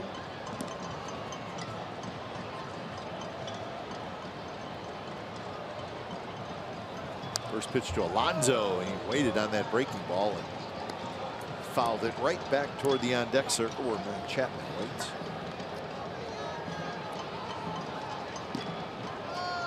Alonso walked in the second, struck out in the third. Yonder was not in the starting lineup last night. He pinch hit in the 9th. In fact, he made the final out of the game. He had a great at-bat against Kinsler, their closer, but ended up being retired. Mejia with a fastball, and it's 0-2.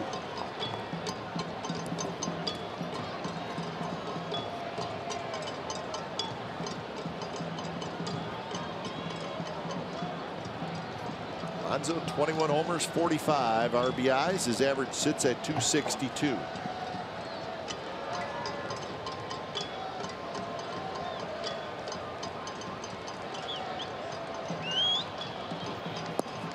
Good take by Alonso.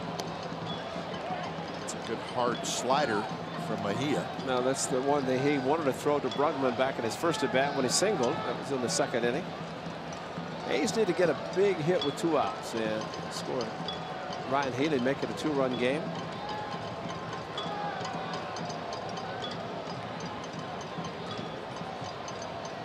Quick look at Healy at second. And that one fouled to our left. One of the things the A's have not been doing is hitting home runs. Their last one was Matt Chapman against, or Simeon, that was that game in Toronto. It was against Estrada. Before that, it was Chapman against Liriano. So it's been a drought this week for home runs from the A's, something they've been doing quite consistently all season. That one just missed him. That looked like a good pitch. It's like the one in his first at bat. He's walked on the 3-2.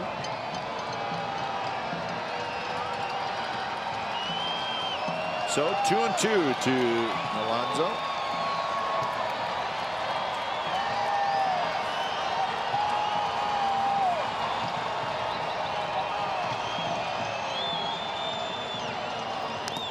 And Alonso reached for it, just was able to stay alive. Mejia has not had a 3-up, 3-down inning. And with that, pitch count continues to climb. And the bullpen starts to get ready. Tyler Duffy.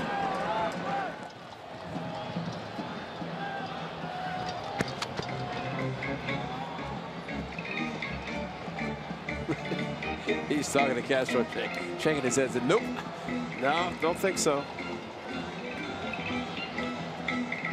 It's not what the scouting report says. It says you're supposed to throw a 2-2 fastball and it's going to be a 2-run home run. That's what the report said.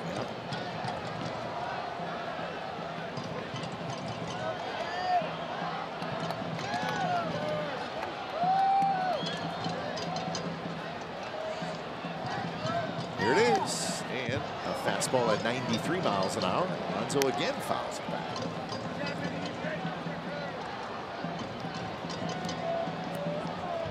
Good battle here. This may be the last inning for Mejia.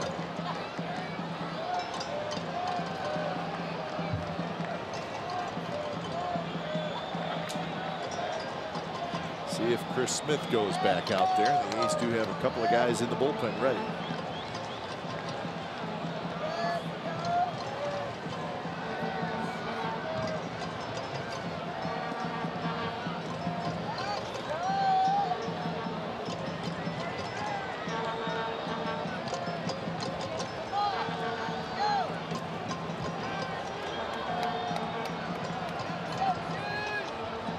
So here comes the 2-2 pitch. Little flare, got a chance to fall, and it will. Rosario cannot pick it up cleanly, and it's a 2-out hit for Alonso as Healy comes in to score. It's 4-2.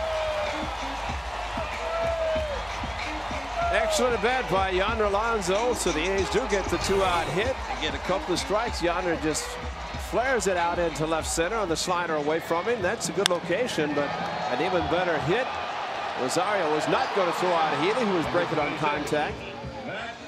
And he's lucky that with the ball, didn't go that far away from him, keeping Alonso. He was not going to throw out Healy, just get the ball back in. But Healy started it, got to score.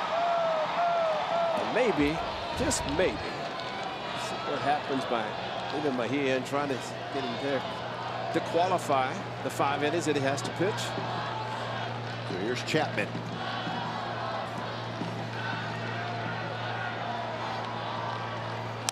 Chapman drives one towards center. Granite is there. He's got it inside, retired. So the A's get a run on 2 hits. We're through 5 innings from the Coliseum. Twins 4, A's 2.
It's also available to listen live and as a podcast on NBCSportsBayArea.com. 6th inning from the Coliseum. The A's are going to the bullpen. Twins leading 4-2 when it's time for change. Think Speedy Oil Change and Auto Service, your trusted oil change, tune-up, and brake experts, as Ryan Dole comes in.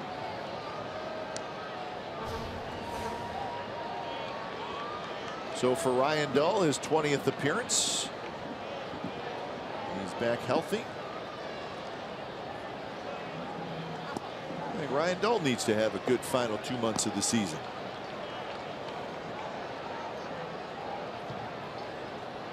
See if he can do that. Looking forward to next year. He had a great year last year, and that's something that you can build on.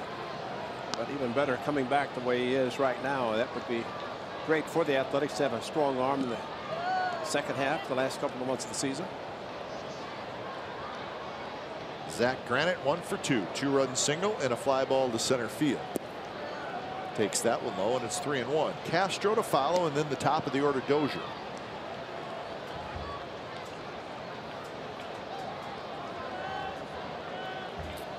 Bullpen's got to do the job. The 4 innings, it's going to be a bullpen game for the Twins as well. But the A's have to keep the Twins off the board. Granite may have swung at ball 4. So Dull will now work to a 3-2 count.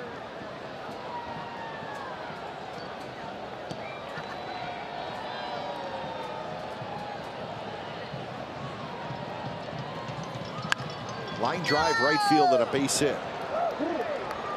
So Zach Granite, 4 hits in this series, 2 each game, and let's check in with Angela. In honor of the late great sportscaster Bill King's Hall of Fame induction, tomorrow 10,000 fans will be receiving this Holy Toledo shirt presented by Cache Creek Casino Resort. That's game 3 of the Athletic Series against the Minnesota Twins at 1:05 first pitch. So come out for Sunday Fun Day. Guys, back up to you. All right, that's a good looking shirt. I like that. An XL? Double X? I'm a medium, medium. You know, between a small and a medium, a medium. Since maybe BI. Medium. Medium. I've never heard that. That's a good one. Did Brody teach you that one? Who? Runner goes, throw to second base is in time. They got him. Nice pick, Marcus Semien. Bob Oliver says, let's hold off and take a look at it.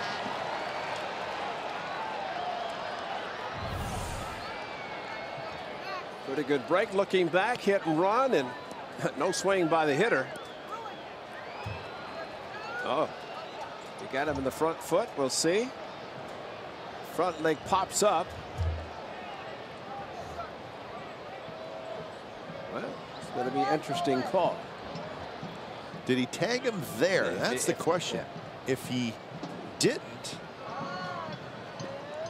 tag him initially, he may be safe, but he may have got him right in this area here. And if it's anything like the call at first base, he should be out because it's a call on the field. Twins are saying he should be safe.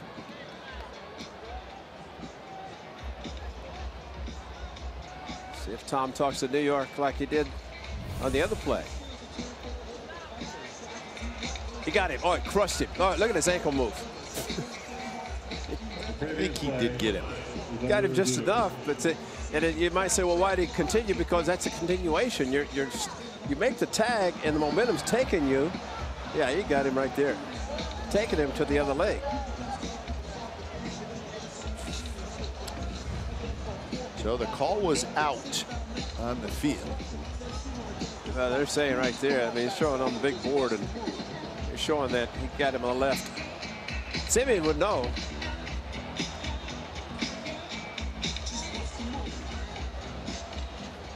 Out. That's it. Good call. The call stands. Yeah.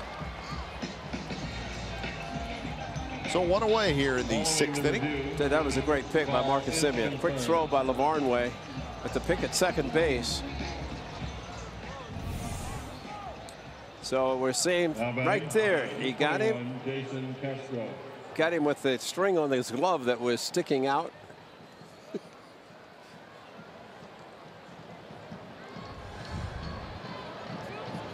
So 1 away. Here's Castro. Well, the surprising thing is Castro trying to beat the shift with that bunt. Granite was looking back, which would indicate a hit and run, but Castro took the pitch all the way. Somebody screwed up. Somebody missed the sign.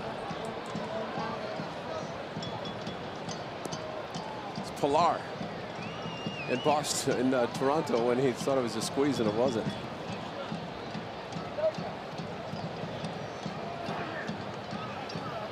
Swing and a miss. Good fastball. Inner half to Castro.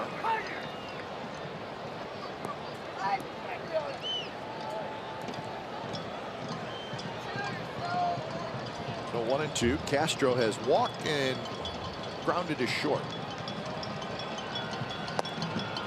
Ground out to short. It was with the shift on. It was fielded by Semien, but actually he fielded it much closer to the second baseman's position than the shortstop spot. That's where Simeon is playing right now with Chapman at the shortstop spot. And he went around, says home plate umpire Tom Hallion. Tom Hallion's just making friends left and right tonight. I still don't see how an umpire can see. He sees. How can he see where the bat is? Although it looked like it did go out far enough. Number 2, That's a swing. Dozier. So 2 outs, and now the top of the order, Dozier. Dozier, a single, a fielder's choice, and a fly ball to center field. After the first pitch, Dozier does not mess around. He is ready to rip as soon as he steps in the box.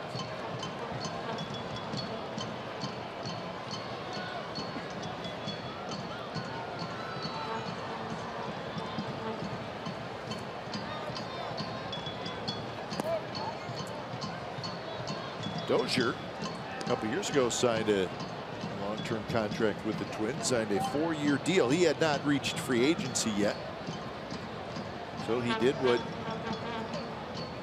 most guys do. He grabbed it. Absolutely. A 4-year, $20 million deal. So this is the 3rd year of the 4-year deal. Yeah, but you take your $20 million, and all of a sudden you put up 4 good years, and you're a free agent, and you make more. But you're set for life with the $20 million.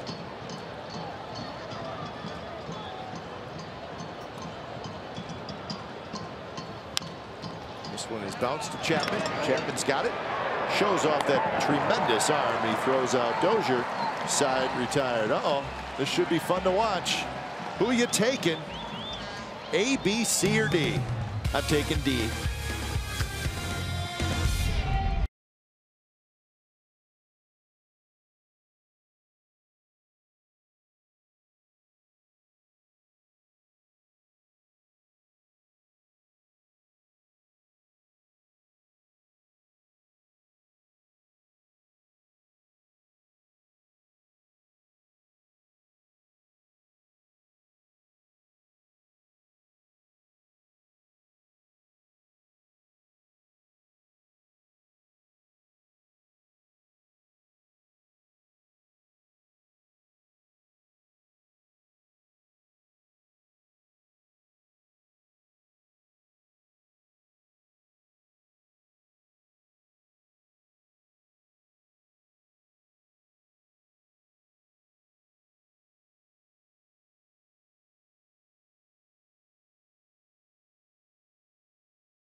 Brought to you by T-Mobile.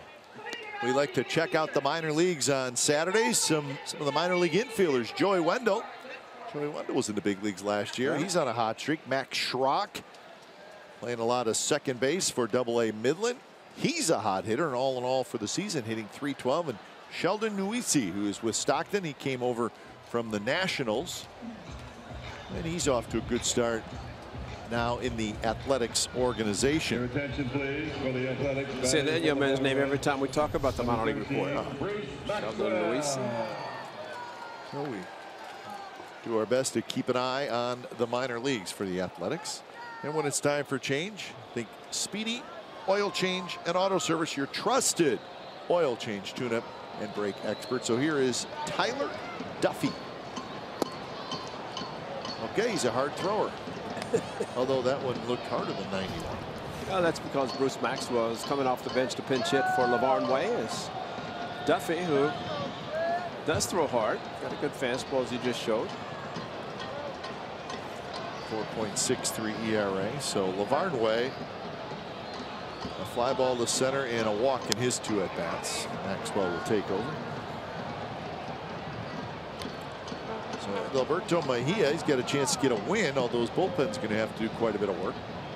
8 hits, 2 runs, 2 walks, 2 strikeouts. He threw 97 pitches. He was really in trouble pretty much the whole game.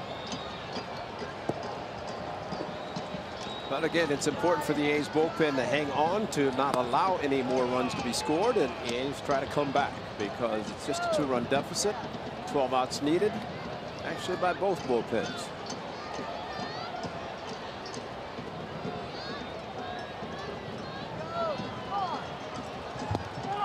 Strike 3 called on a breaking ball. Your attention, please, ladies and So gentlemen. Tyler Duffy Minnesota. freezes Maxwell 1 away.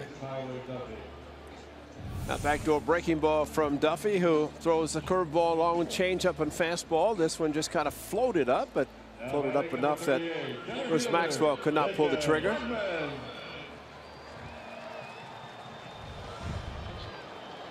So here's Brugman.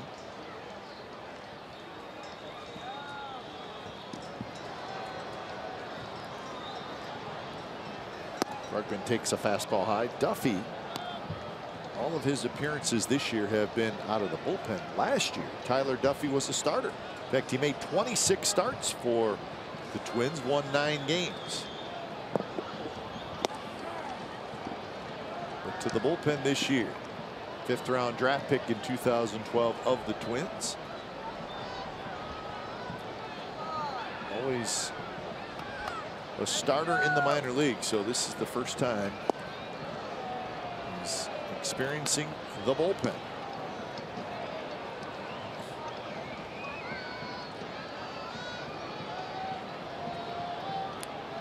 If they've been watching the Baltimore Orioles, Buck Showalter's done that quite consistently since he managed the Orioles, taking guys out of the rotation, putting them in the bullpen. That's a fair ball. Brugman thought it was going to be foul. He didn't really run till right at the end. It stayed fair. Mauer grabbed it, 2 outs. Hey, you can now stream the A's on the go with NBCSportsCalifornia.com and the NBC Sports app. It's presented by your Northern California Honda dealers. Now batting right fielder. So 2 outs, and now Rajay Davis steps up. The crowd tonight, 27,047. So a nice Saturday evening crowd. Fireworks coming up after the game.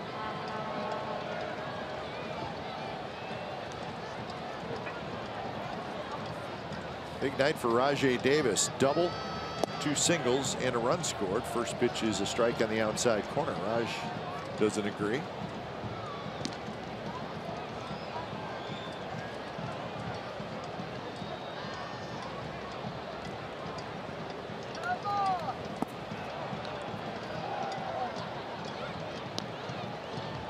So 1-1 the count. So Davis with 3 of the A's 8 hits.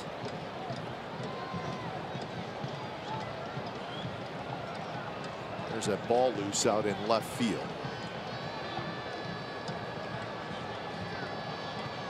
Casilla is warming up.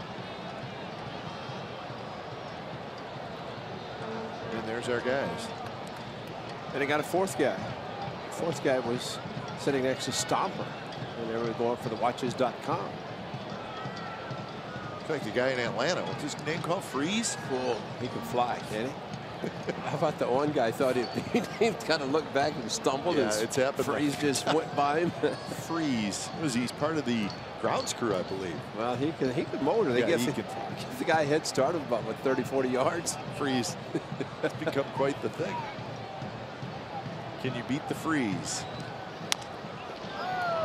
Dozier charges. He's got to hurry. He throws, and they just got Rajay Davis side retired. Tyler Duffy has a 3-up, 3-down inning, and we are moving to the 7th inning. Here we go. The A's version of the freeze. Look at the little guy. Ladies and gentlemen, it's time for the round table pizza.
inning. And we promised you we would show you what's going on. Now that is not Freeze. It's a character from Harry Potter called the Golden Snitch. I thought he won. Looked like he. He won. So the Golden Snitch is the winner. They gave it to Raleigh though. I guess he was just kind of there. Wasn't really in the count. So it is the 7th inning. Now batting number 26, Max. Santiago Casilla comes in. Well, maybe Bob Melvin trying to get his closer a little confidence boost.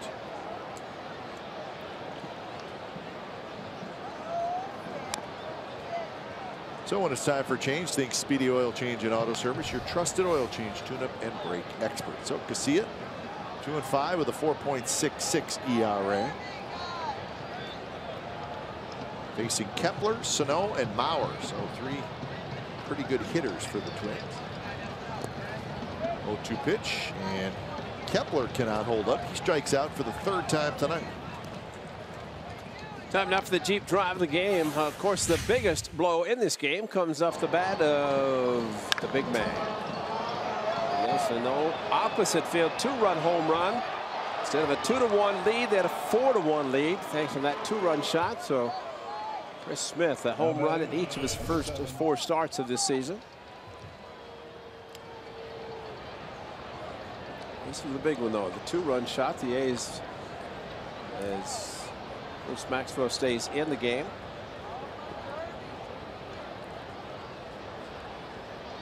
Well, Maxwell catching. Casilla pitching, and the first pitch to Sano is outside. So that home run was number 24 for Sano. He got 70 RBIs. Same number as Chris Davis from the A's. 2-0. Ryan Dull goes an inning, gives up a hit, nothing else, had a strikeout.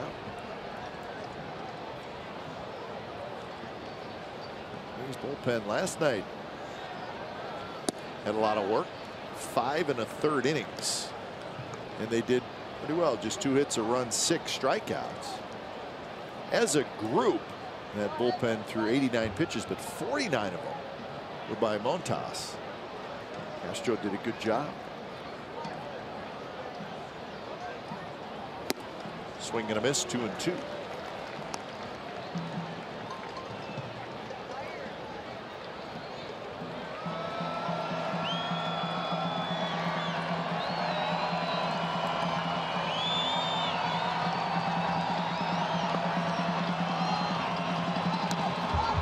Fastball they hit there by Sano, and he fouled it straight back. If you look at this lineup, Ray, Buxton's out. But for the Twins, Joe Mauer is still a good hitter, but not really a power hitter. Dozier's in the leadoff spot. He's got pretty good power. But after that, Sano's really the only guy that can legitimately hurt you with the long ball, where you really have to be concerned about. Dozier can do that, but again, Dozier's hitting in the cleanup spot. Twins are 10th in the American League in runs scored. They're 2nd to last in home runs hit. They've hit 110 this year. The A's, by comparison, have hit 141. And maybe the A's tonight will hit a home run or 2 to get back in this game. Right now, trade him at 2 because of Sano. But you're right. Sano cannot hold up, and he goes around. So Casilla with back-to-back strikeout. Joe Mauer, when he was with the Metrodome, at the Metrodome, I mean, my goodness, it was unbelievable the way he was able to hit home runs the opposite field, but target field, and his style of hitting right now is not conducive for the long ball. At least he has not hit that many. So you go into a lineup and you say, one guy you're going to pitch around, and he's already hit a 2-run home run. That's kind of the point. Again, I mean, that doesn't mean there aren't good hitters in the lineup. Just a raw power guy. I mean, Sano's the guy. Joe Mauer is now 34 years old. It's his 14th year in the big leagues. And he's just not does not have really the power he used to have, and it could be the ballpark, could be a lot different. But that swing right there said it all, because that was a fastball, but he waits so long that it's tough. I mean, it's almost like, and that's why he's taking those pitches outside against Chris Smith, because he doesn't load up and cheat a little bit, and you'd think that would be the case, and that's what's happened to Alonso this year. See, there it is again. And that's a fastball that's pretty much right down the middle. Yeah, it's down the middle at 94, which is really not that big of a deal. Hit leaders in Minnesota Twins history, a couple guys over 2,000. Joe Mauer is 4th, so he's going to soon catch Tony Oliva. Kirby Puckett did in 10 years, though. Yeah. We had glaucoma. Chris Harmon Killebrew, a big home run hitter. Same with Herbie, Ken Herbeck. Tony Oliva probably should be in the Hall of Fame, along with the 2 at the top, 1 at the bottom. Puckett, Carew, and Killebrew. Joe Mauer signed that 8-year, $184 million contract, and he's got 1 more year left after this. So this is year 7 of that 8-year deal. That's what you call taking care of your homegrown product, big time.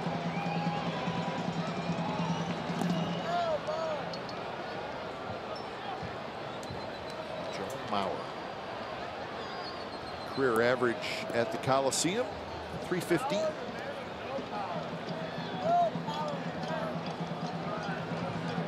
was the first overall pick in the draft.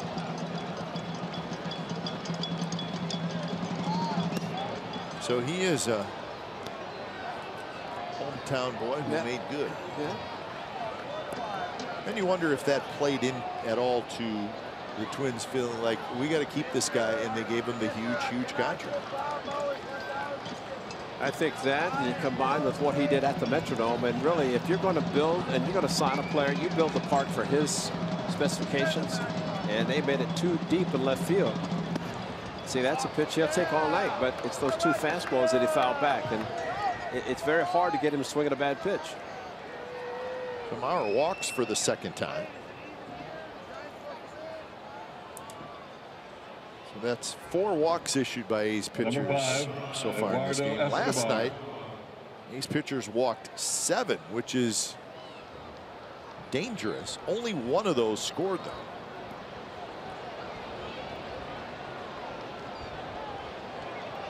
Here's Escobar. Escobar is 1 for 3. Shoots that one foul past the A's bullpen.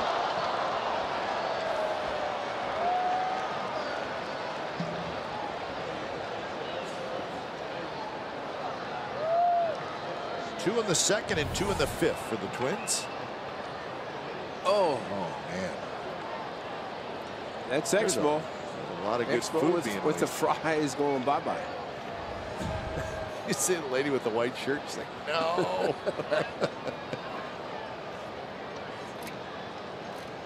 Yeah, let's look at that one again. Yeah. I hate to see that good food go to waste.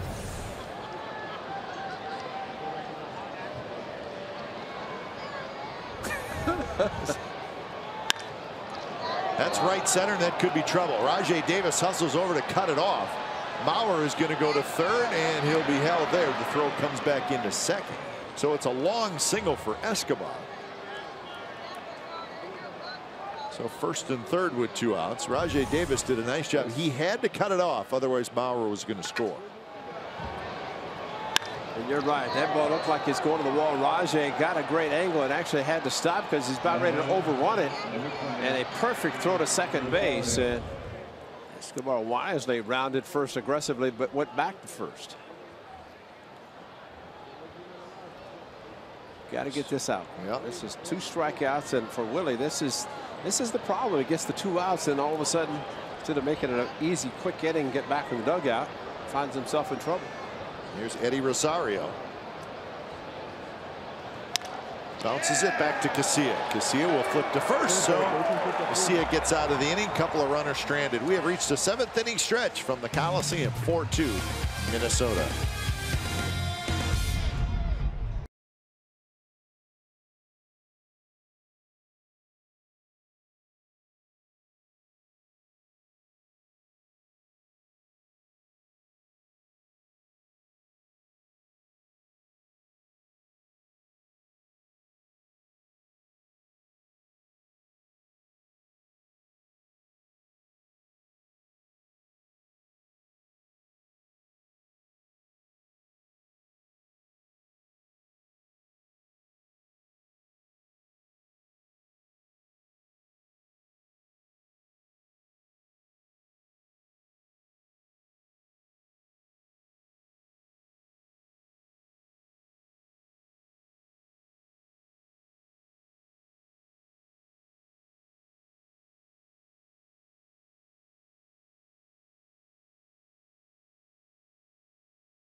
Partner to give Bay Area youth the opportunity to learn about science through baseball with the Science of the Game program. Students at 1st through 8th grades who complete the Science of the Game workbooks can earn 2 free tickets to our regular season A's game. Visit athletics.com/science to get your workbooks today. So bottom of the 7th inning on Witches and Wizards night here at the Coliseum. That is the fireworks theme after the game. So the crowd of over 27,000, most will hang around to check out the fireworks. Cooling off here at the ballpark. Simeon, Healy, and Davis here in the bottom of the 7th to face Tyler Duffy. Duffy, a very good 6th inning where he threw just 12 pitches and had a 3-up, 3-down inning. And that certainly helps out Paul Molitor, allows him to go back out there at least for a couple batters, and if he's rolling along, you just move him out there and try to have him finish up the inning. The A's are hoping different.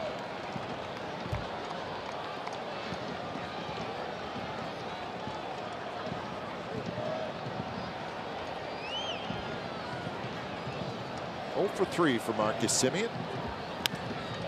Line drive, Dozier dives, can't get it. So a good start for the A's here in the 7th. Simeon has his first hit.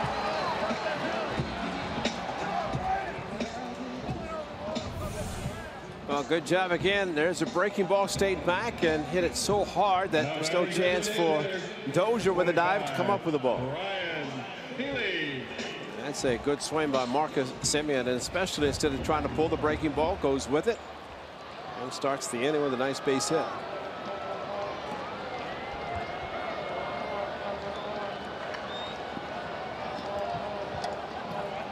Healy has had a good game. He's 2 for 3 with 2 doubles, RBI, and a run score. First pitch is in for a strike.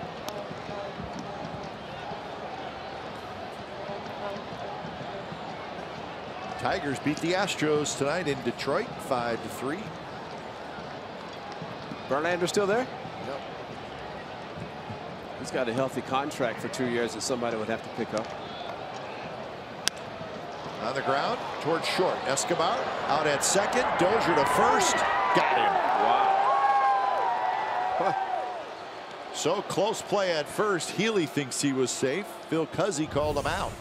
So the A's will check on it. Well, the ball hit the glove, but it looked like Healy trying to slow it up a little bit. Figured he had it. He's safe. Hit the front of the bag. Healy's walking all the way back to the dugout. He looked like he was.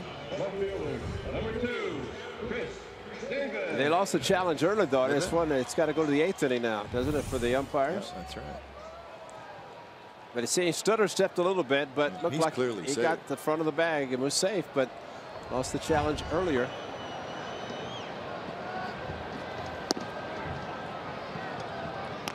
So that's disappointing. Fair. Takes a base runner away from the A's. He was safe. The ball came up to the glove of Escobar, hit him in the heel of the glove, and that slowed it down initially. Davis slaps it foul.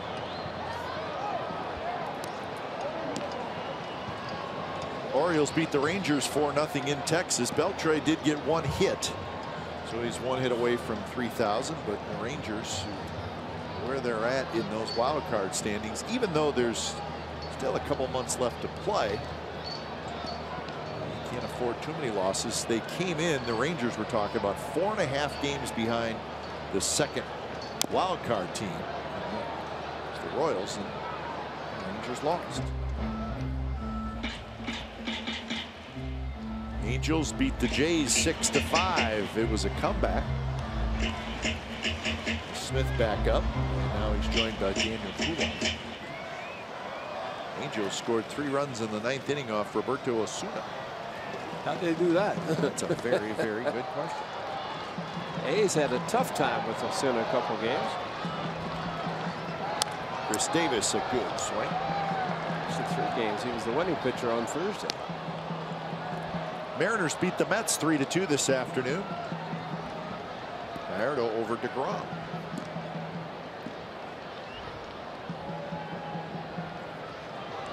So the Mariners 52-53 now. They came in 4.5 games back of the second wild card spot. They're sitting on a win.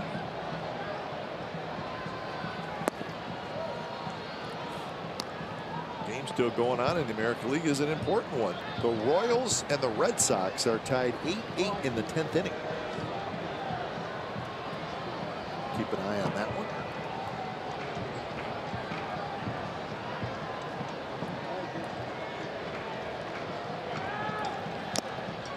Foul tip held on by Castro, and that will do it for the A's in the bottom of the 7th. 8th inning coming up. Twins 4, A's 2.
Time to make one more summer memory with the A's at Summer Family Fireworks Night. It's presented by Chevron. Saturday, August the 12th, starting at 6:05. That's against the Orioles. Bring the kids, sit on the grass, and enjoy these animated movie-themed fireworks. Visit athletics.com/fireworks. Leading off the top of the 8th inning from Minnesota. 36. Fireworks night for that group. And they can't wait. I guess they can. Josh Smith is the new pitcher for the Athletics as he faces Robbie Grossman here in the top of the 8th.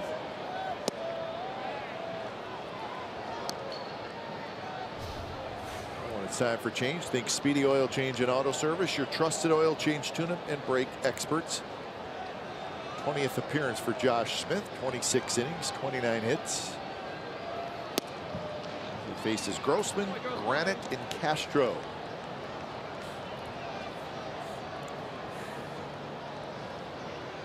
Grossman 1 for 3 in the game so far tonight. He was 1 for 3 last night.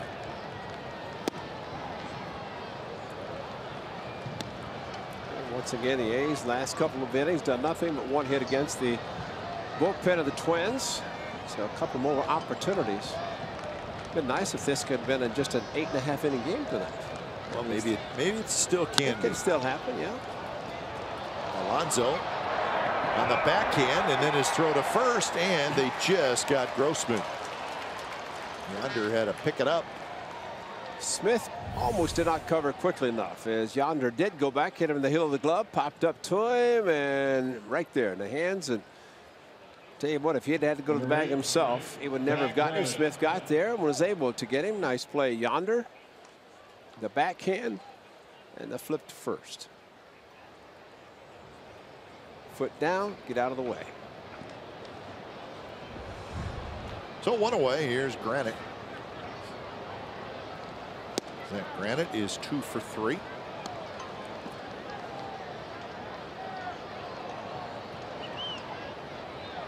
He's 4 for 8 in the series. Got his batting average up to 291.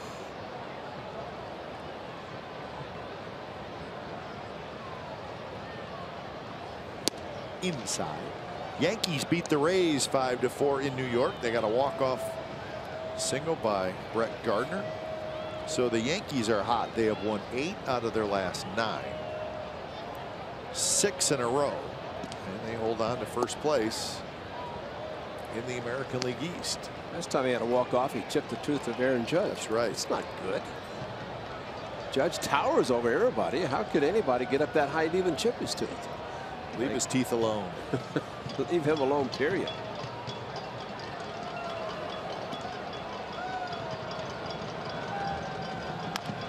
That one bounced foul.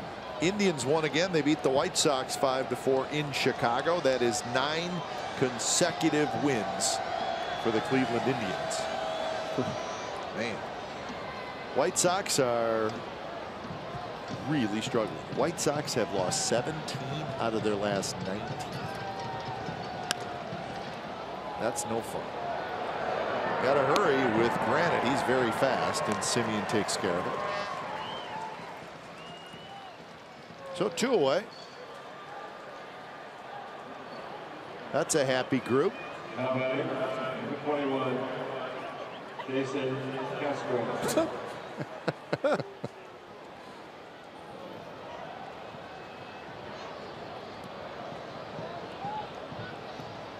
So here's Castro with 2 outs.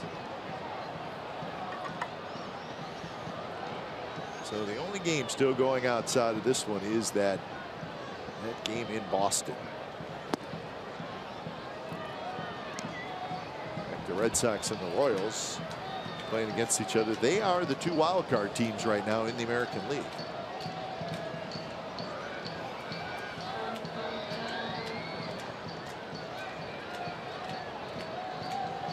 Swing and a miss. 1-1 to Jason Castro, who's 0 for 2 with a walk.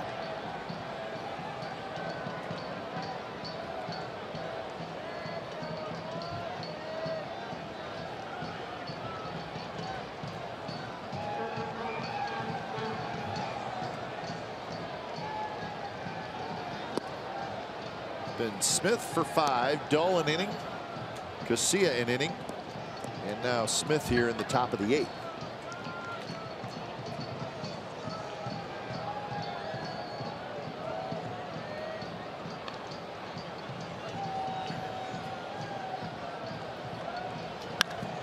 Castro rips one into the corner, and it's fair.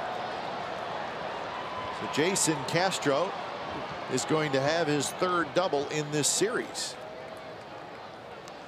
Other two down the left field line. This pulled. The breaking ball came into him. Not thrown very hard by Josh Smith. Slider in the inside part of the plate, and unlike the two down the left field line, pulled this one and kept it fair. Jason Castro out in front, and good stroke by the veteran catcher and just inside the line.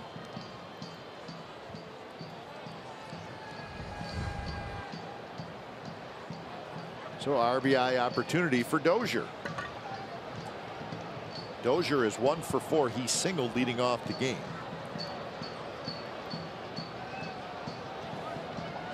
Two for 9 in the series, and a breaking ball for a strike.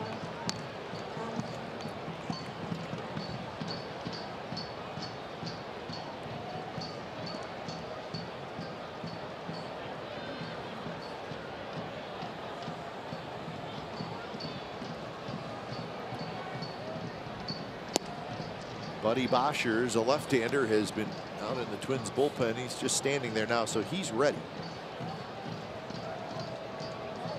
With Lowry, Alonso, Chapman, the scheduled hitters. See if Boshers comes in the game.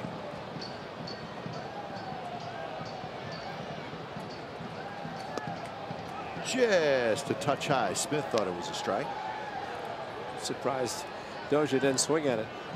And according to that shot, it's a strike, and that's a high strike, but should have been called a strike.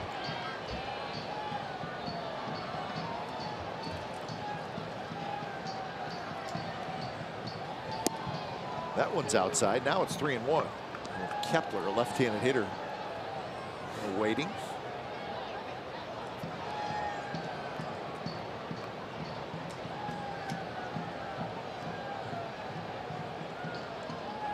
So Dozier will be ready on 3-1. And it's right on the outside corner.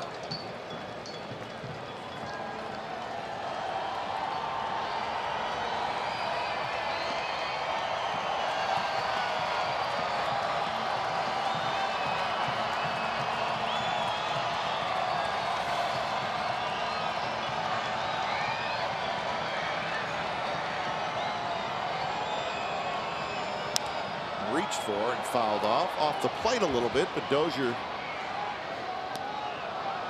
is trying to protect. Well, whatever the call was, Smith didn't like it, went back and went to his pitch. What are they doing?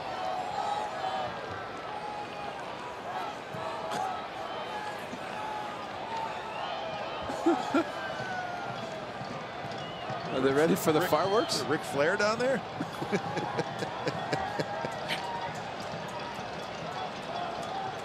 One section doing the wave, and that's it. Just below us. So 3-2 again, and here it is. Swing and a miss on a high fastball. So Castro is stranded at second. Bottom of the 8th coming up. Lowry to lead it off for 2 Twins.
on NBC Sports California is brought to you by the 2017 Jeep Cherokee with an EPA estimated 30 highway miles per gallon. By Southwest, yes to low fares with nothing to hide. That's transparency.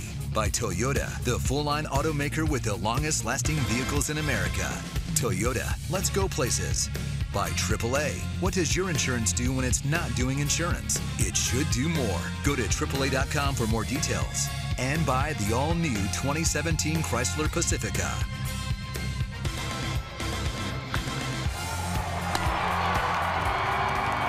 All right, game summary brought to you by your local Toyota dealers. 4-10-0 for the Twins, 2-9-0 for the Athletics. Mejia went 5, Smith went 5.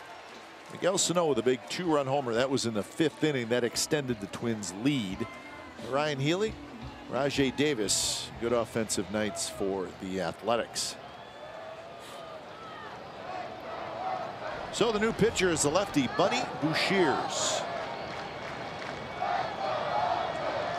So he comes on to face Lowry, Alonso, and Chapman.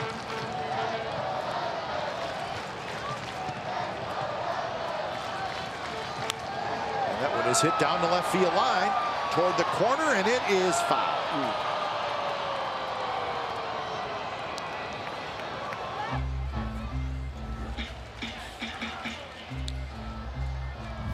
It's not really that overpowering low 90s with the fastball, and maybe that just enough that Jed Lowry got out in front too much on the fastball, pulled it foul. About a couple of feet, slide and a changeup for the left-hander. Mostly fastballs. So the numbers for Buddy Bouchiers. 3.86. This is his 21st appearance. He was pitching in the Independent League just a couple of years ago. And last year, invited to spring training by the Twins. Back and forth a couple of times last year.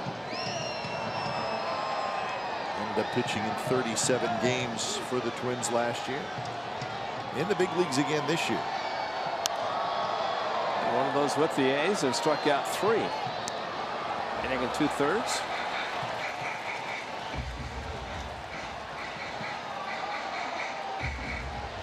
He could strike out a few. A little different Eck jersey. Yeah. That could be out late August for the, I think it's Gate D. It's going to be changed, renamed the Dennis Eckersley Gate. Bobblehead also will be given away that weekend. It's a good looking lid. That's right. 29 World Championship. We got the final out from a throw from the late Tony Phillips, who's playing second base.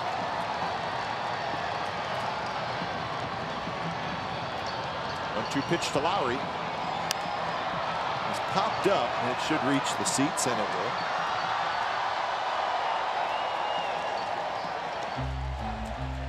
A's with 9 hits tonight. They had 8 hits last night. Trying to break a 5-game losing streak.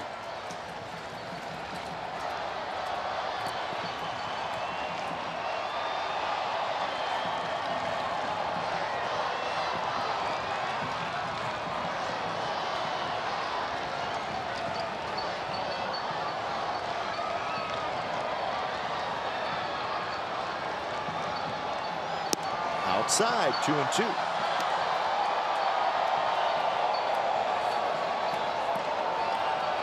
Well, we saw in Toronto, I said, do not have a runner get on base because one swing of the bat can tie. And that's what happened in the game. The A's had a 2-0 lead, but the back-to-back home runs resulted in a loss for the A's. A's trying to do the same tonight against the Twins. Get somebody on, maybe get a long ball. Something the A's have not done much of lately. So 3-2 the count. Lowry trying to get aboard against Bouchiers.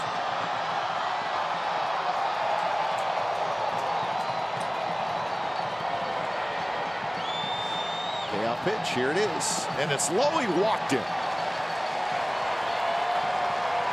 So Bouchiers had him 1-2, and he ends up walking Lowry.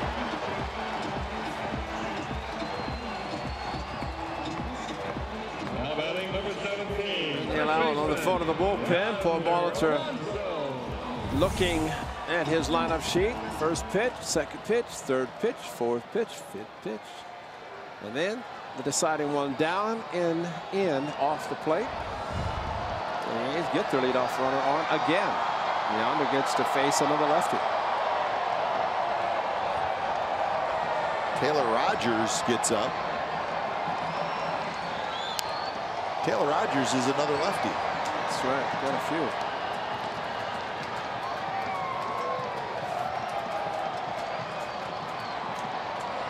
So Alonso against Bouchiers.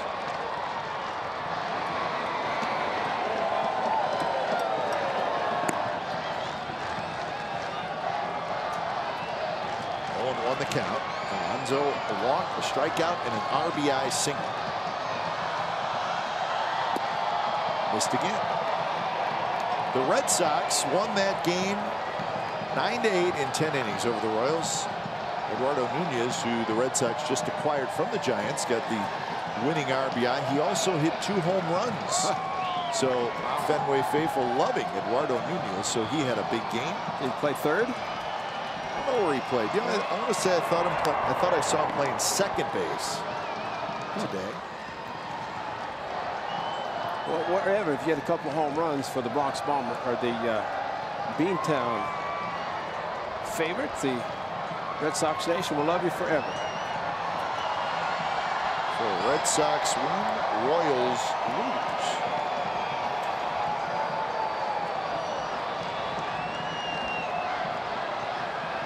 One pitch is rolled foul. So with the Indians winning and the Royals losing, the Indians now have a 3-game lead in the AL Central, and that Royals loss breaks their 9-game winning streak. Got to be thinking, let's go 8 runs and lose a game. It's not good. And the Twins are looking up and seeing that the Royals, who are the second wild card team, lose. The Twins have a chance to pick up a game. They could be 3 back of the second wild card team. So a lot going on as we get close to the month of August, and the pennant race is starting to tighten up a little bit. Although there are also some divisions that are pretty much over already. But that's the Central.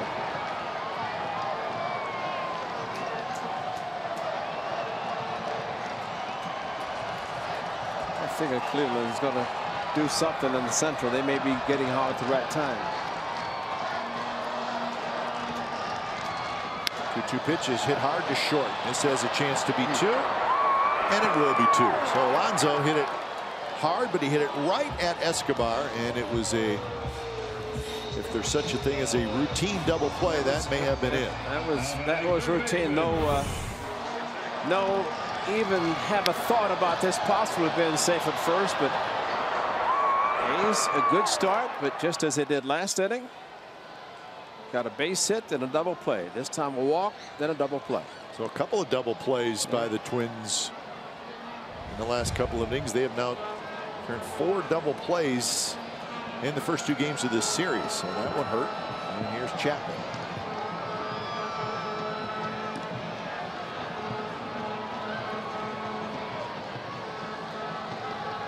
First pitch just a touch outside. Now remember, the Twins closer last night, Kinsler, got the save, but he threw 26 pitches. So he had to work pretty hard.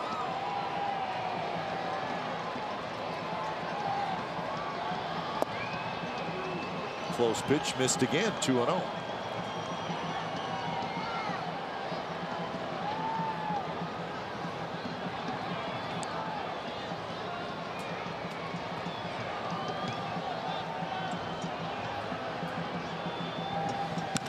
Chapman hits one high and deep to left field, and that baby is gone.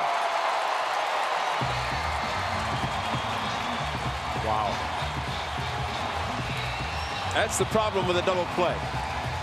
Because you get a guy on and you can think this guy can make it a tie game, makes it a 1-run game. But it was crushed.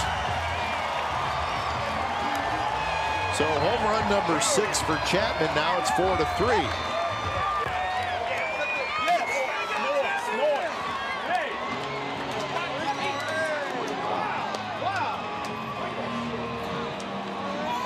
So Paul Molitor's coming out to take out one lefty to bring in another lefty. So 4-3 game now in the bottom of the 8th. We'll be back.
Sports California is brought to you by Max Muscle Sports Nutrition Petaluma.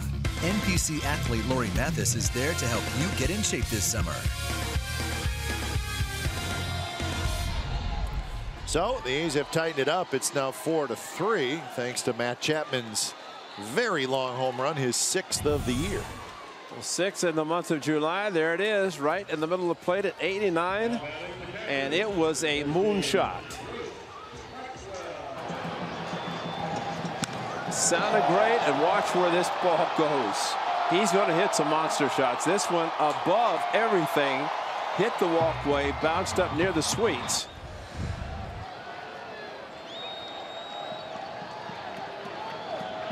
So now 4-3 as new pitcher Taylor Rogers comes in to face Maxwell.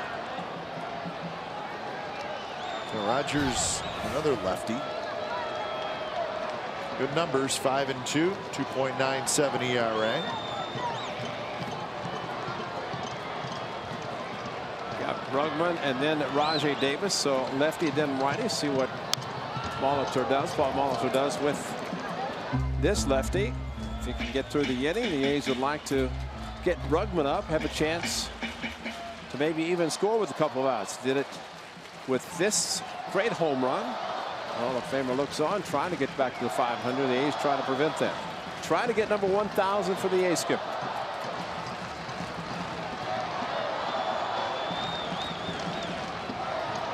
1-1 pitch is hit foul territory. Sano over, and Sano by the tarp makes the catch. Bounces off the tarp. And that will do it. But the A's get a little bit closer thanks to Matt Chapman's home run. It was a long one. So 9th inning coming up. 4-3 Twins lead.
copyrighted telecast is presented by authority of the Oakland Athletics and may not be reproduced or retransmitted in any form, and the accounts and descriptions of this game may not be disseminated without the express written consent of Athletics Investment Group, LLC. So 4-3 game. A's bring on Daniel Coulombe, the left-hander. He'll face Kepler, Sano, and Mauer. 1-1 with a 2.57 ERA for Coulombe. 43 games, 35 innings pitched. Absolutely has to keep the Twins off the board here. Yes, indeed. Got to do it and give the A's one last chance at the bottom of the ninth. We'll see, Ray, if Kinsler, the closer, gets up. Nobody's warming up right now. It could be they stay with Taylor Rogers. Rogers looks like he'll probably face Brugman, who's scheduled to lead off if that's who the A's do send up. The only right-handed hitter the A's have on their bench is Adam Rosales. Right. So we'll see what happens. He actually had a bat. He was in the dugout before the double play was turned. Say if Rogers stays in, you'd probably see Rosales. Good breaking ball, and Coulombe strikes out Kepler. Kepler has struck out 4 times tonight. A good breaking ball from Daniel Coulombe, and that is his signature pitch to lefties or to righties. I do want to mention about Clay Wood, our good friend, whose son Tyler is going to be playing in the Little League Intermediate World Series. That's tomorrow. It's going to be over at Max Baer Park in Livermore, and it's going to be 5 international teams, 6 from the U.S., and it's going to be for a solid week. He said there's going to be 40 to 50,000 people watching this week coming up. Those 11, 12, 13-year-olds. So we wish Tyler Wood, I don't know, his son plays at 6 tomorrow. So does Jack play with that group? He's a year younger than that group. Okay. Yeah. But that's those guys impressive. are very, very talented young players. In fact, Clay told us the team from Puerto Rico that's playing in that is at the game tonight. Really? Yeah, interesting. Well, it starts tomorrow, runs through the 6th over in Livermore, and we've got 4 games scheduled tomorrow, a whole bunch of teams, and it sounds very exciting. It's a big deal. I don't think Tyler's going to be out here helping his dad after the game tonight. I think he'll be getting his rest ready for the game tomorrow. And Clay will be hopeful that it's a quick game tomorrow so he can watch his son play at 6 tomorrow. So wish Tyler and called the Danville Aces. That's the team. They're the host team. And so they got the bye, I think, in their regionals. They go right to the Intermediate World Series. That should be a lot of fun for the youngsters. Stride. Good breaking ball from Coulombe. Snapping it off tonight. Now this is a big challenge for him because he comes in to face the lefty, and then good thing about Coulombe with this curveball, it works well against righties, and of course we saw what happened with Kepler, the lefty. Strike 3 call, another breaking ball. Sano doesn't like it, but that's a good pitch.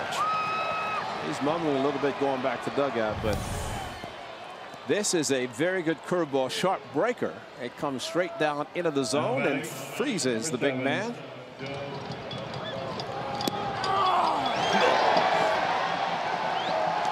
Tom Hallion, you're the best. You don't watch guys run on the first base, but you love your strikeout call, and it's very good. Here's Joe Mauer. Mauer's walked a couple of times tonight, 0 for 2. So still nobody warming up in that bullpen. So it looks like it is going to be Taylor Rogers.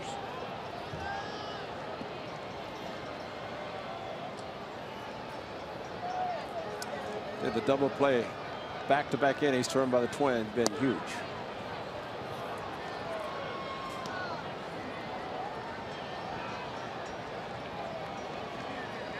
Two 2-0 to Joe Mauer.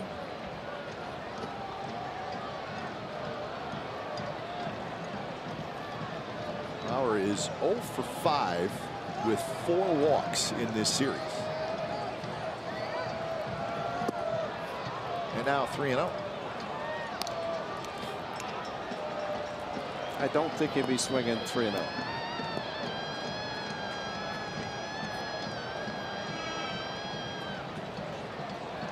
That is Eduardo Escobar, the switch hitting shortstop.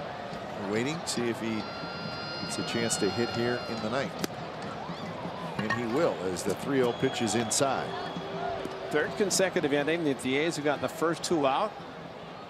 The 7th inning, 2 got on, got the final out. Last inning, a double with 2 outs. This inning, back-to-back strikeouts and a walk. So 5 walks now for the A's pitchers.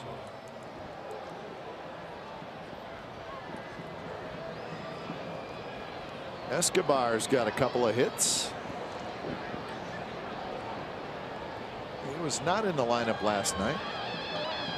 Adrianza was, and Adrianza had a couple of hits. So Escobar had a good rip, fouled it straight back.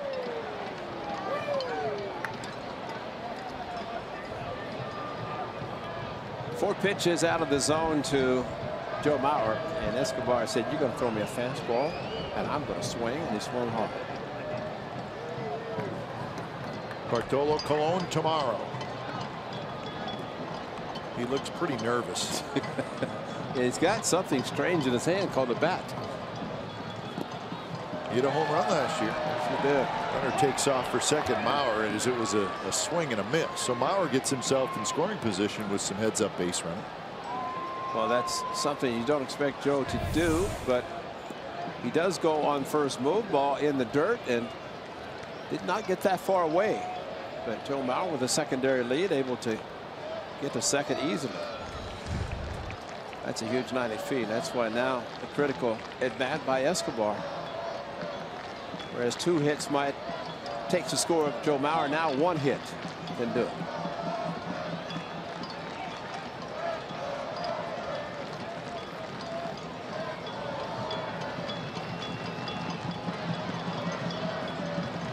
One-two pitch. There's that sharp curveball, and Maxwell blocks it.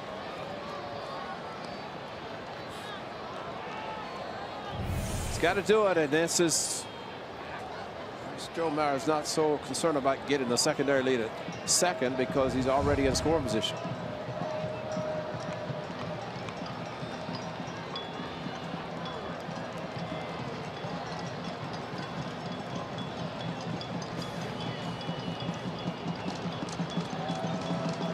One-two pitch, again in the dirt. Trying to get Escobar to chase that pitch. He wants to. He's come close twice. Starts it just a little bit higher and gets a breaking sharp, and this is starting low and really bounced out in front of the plate. No chance for him to swing at it. Good block again by Maxwell.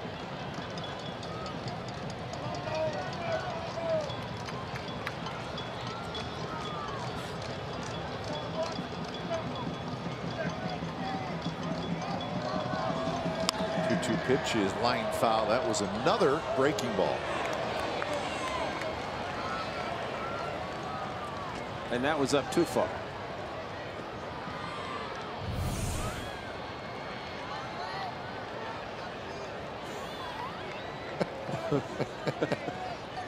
You see the guy with the sweatshirt on? He reached in his glove to try to take it out, but there was no ball in there.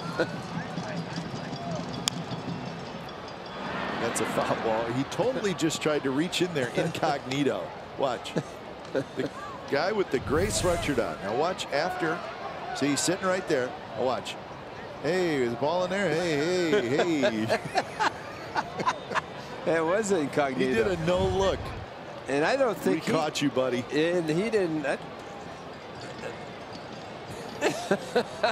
He's going to deny it, but we caught him.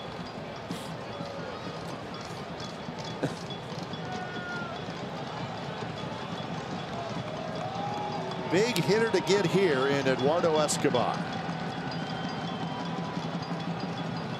Curveball, line drive, foul.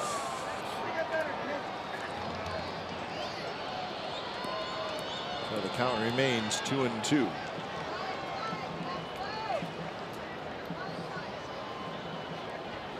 Twenty pitches for Daniel Coulon.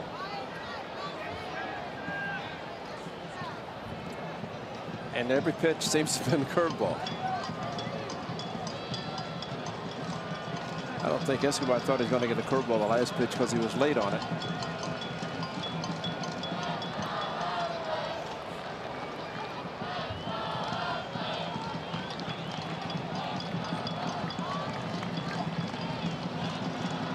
Another 2-2, and it's a fastball that misses badly high.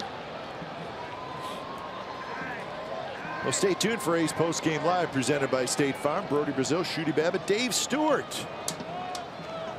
They'll have it for you tonight.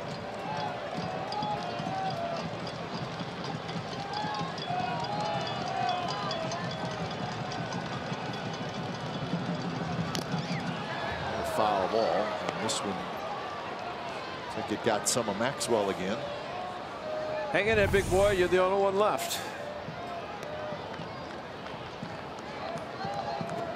The tip of the glove and then off his mask. But one of the problems there, the tip of the glove, it can be your fingers that are right at the end of the glove.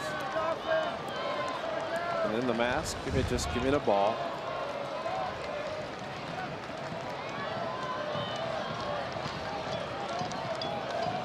Bauer, the runner at second, not being held. He's worried about holding their defensive positions and getting Escobar. That one's hit toward Chapman, who scoops it up. Chapman throws, side retired. So here we go, folks. Bottom of the ninth coming up. Brugman to lead it off. It's 4-3, Twins lead.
Four dealers, kaboomba, gone.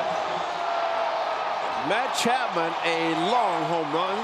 Some of the one he hit during batting practice, but this during the game, that made it a one-run game. But what the Twins have done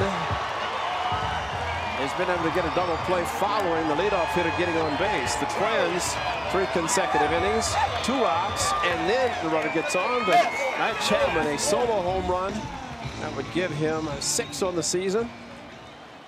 Back-to-back home runs against lefties, Liriano in Toronto, and then tonight the A's down 1 run. So Taylor Rogers is back out there, and he's going to face the pinch hitter Rosales, who's hitting for Brugman.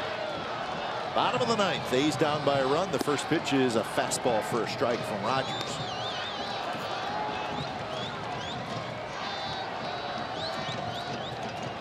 Belisle, a right-hander, is warming up.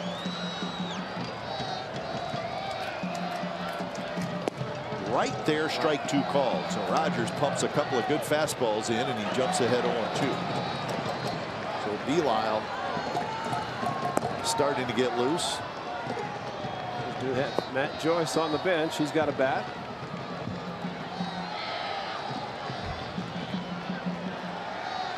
Pitch, and he held up. Would that be something? Take 2 fastballs and then swing, check swing on a breaking ball. Fortunately, did not go all the way through. No call by Phil Cuzzy at first base. A's haven't had a walk-off in a while, partner. I'm ready. It's about time.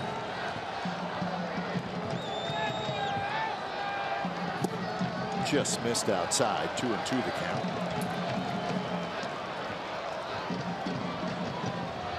July the 15th. That was the last time.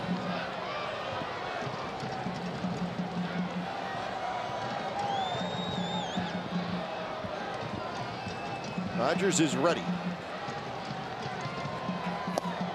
That one's low, and now it's 3-2. It was 0-2.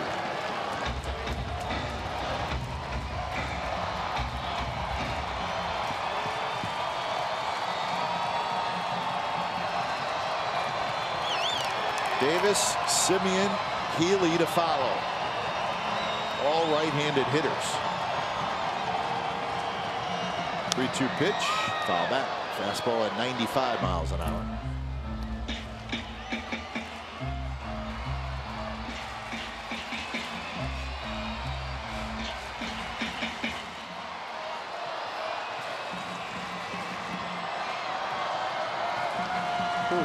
Seven walk-off wins for the A's this year. Looking for number 8. 3-2 pitch, and no swing. So Rosales is aboard to open up the bottom of the 9th inning. Rosie had one against the Tigers. Francisco Rodriguez this time. Sell it, Rosie. Sell it. Take off. Let's go. He might have gotten to first base before Phil Cuzzy could make the determination whether it was a strike or not. Throwing that hard. Paul Molitor staying with his lefty. So here's Rajai Davis.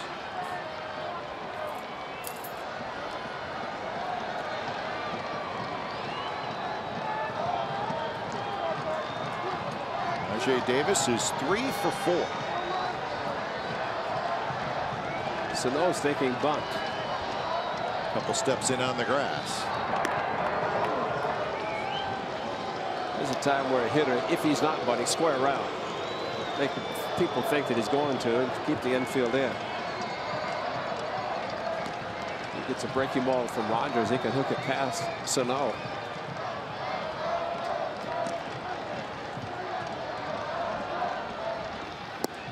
Rajai was not winning, and he takes a fastball outside. Well, that's a key at bat because, as we have discussed, the leadoff batter has gotten on base in back-to-back innings and then the double play. So the A's trying to avoid that in this inning, especially trailing by a run.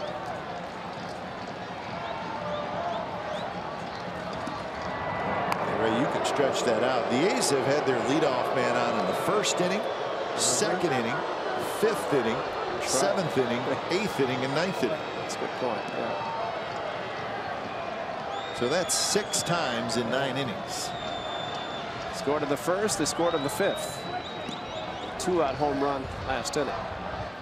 1-0 pitch is hit in the air, left center field.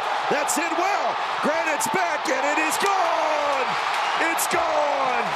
Rajai Davis surprises everybody with a walk-off home run.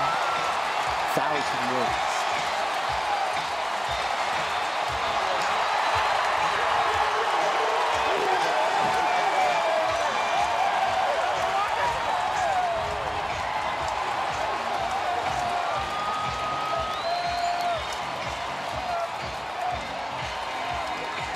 So congratulations to that man, Bob Melvin. 1,000th career win as a manager, and he does it with a walk-off. In Why not? style. Thanks to Rajai Perfecto. Rajai Davis, Holy Toledo, and the Bill King induction, the walk-off, and the skipper gets 1,000 for 1,000 and a walk-off. How appropriate. So the A's do not hit into a double play. They get the walk-off in their 5-game losing streak. What a big night for Rajai Davis. He has 4 hits in the game, but none bigger than this one. And the pitch right down the middle. And that ball was hit a long way. Hey, you know, the home run against Geraldo Chapman against the lefty. This one pitch outside, unlike what he did in the World Series, but this a huge one and one that he will remember, the skipper will remember, and the A's will remember it for sure. So the A's with Rajai Davis. It is a walk-off. So indeed, the 5-game losing streak comes to an end, and Rajai Davis is the hero tonight, getting Bob Melvin his 1,000th career win as a big league manager. And let's not forget about the at-bat by Adam Rosales. Absolutely. He was down in the count 0-2, took some close pitches, ends up getting the walk. That kind of got things going, and then Rajai took care of it.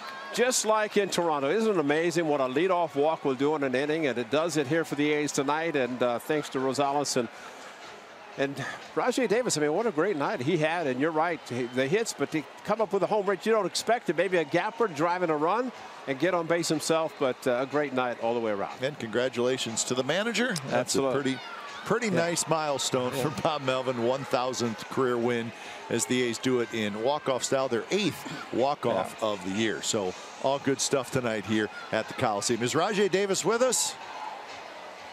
All right, he's not with us just yet, so we're going to see if we can chat with Rajai at some point, but right now we're going to head it to A's post-game live. They got a lot to talk about as we're giving them a walk-off. So A's post-game live, sponsored by State Farm, is coming up next. For this evening's game, ladies and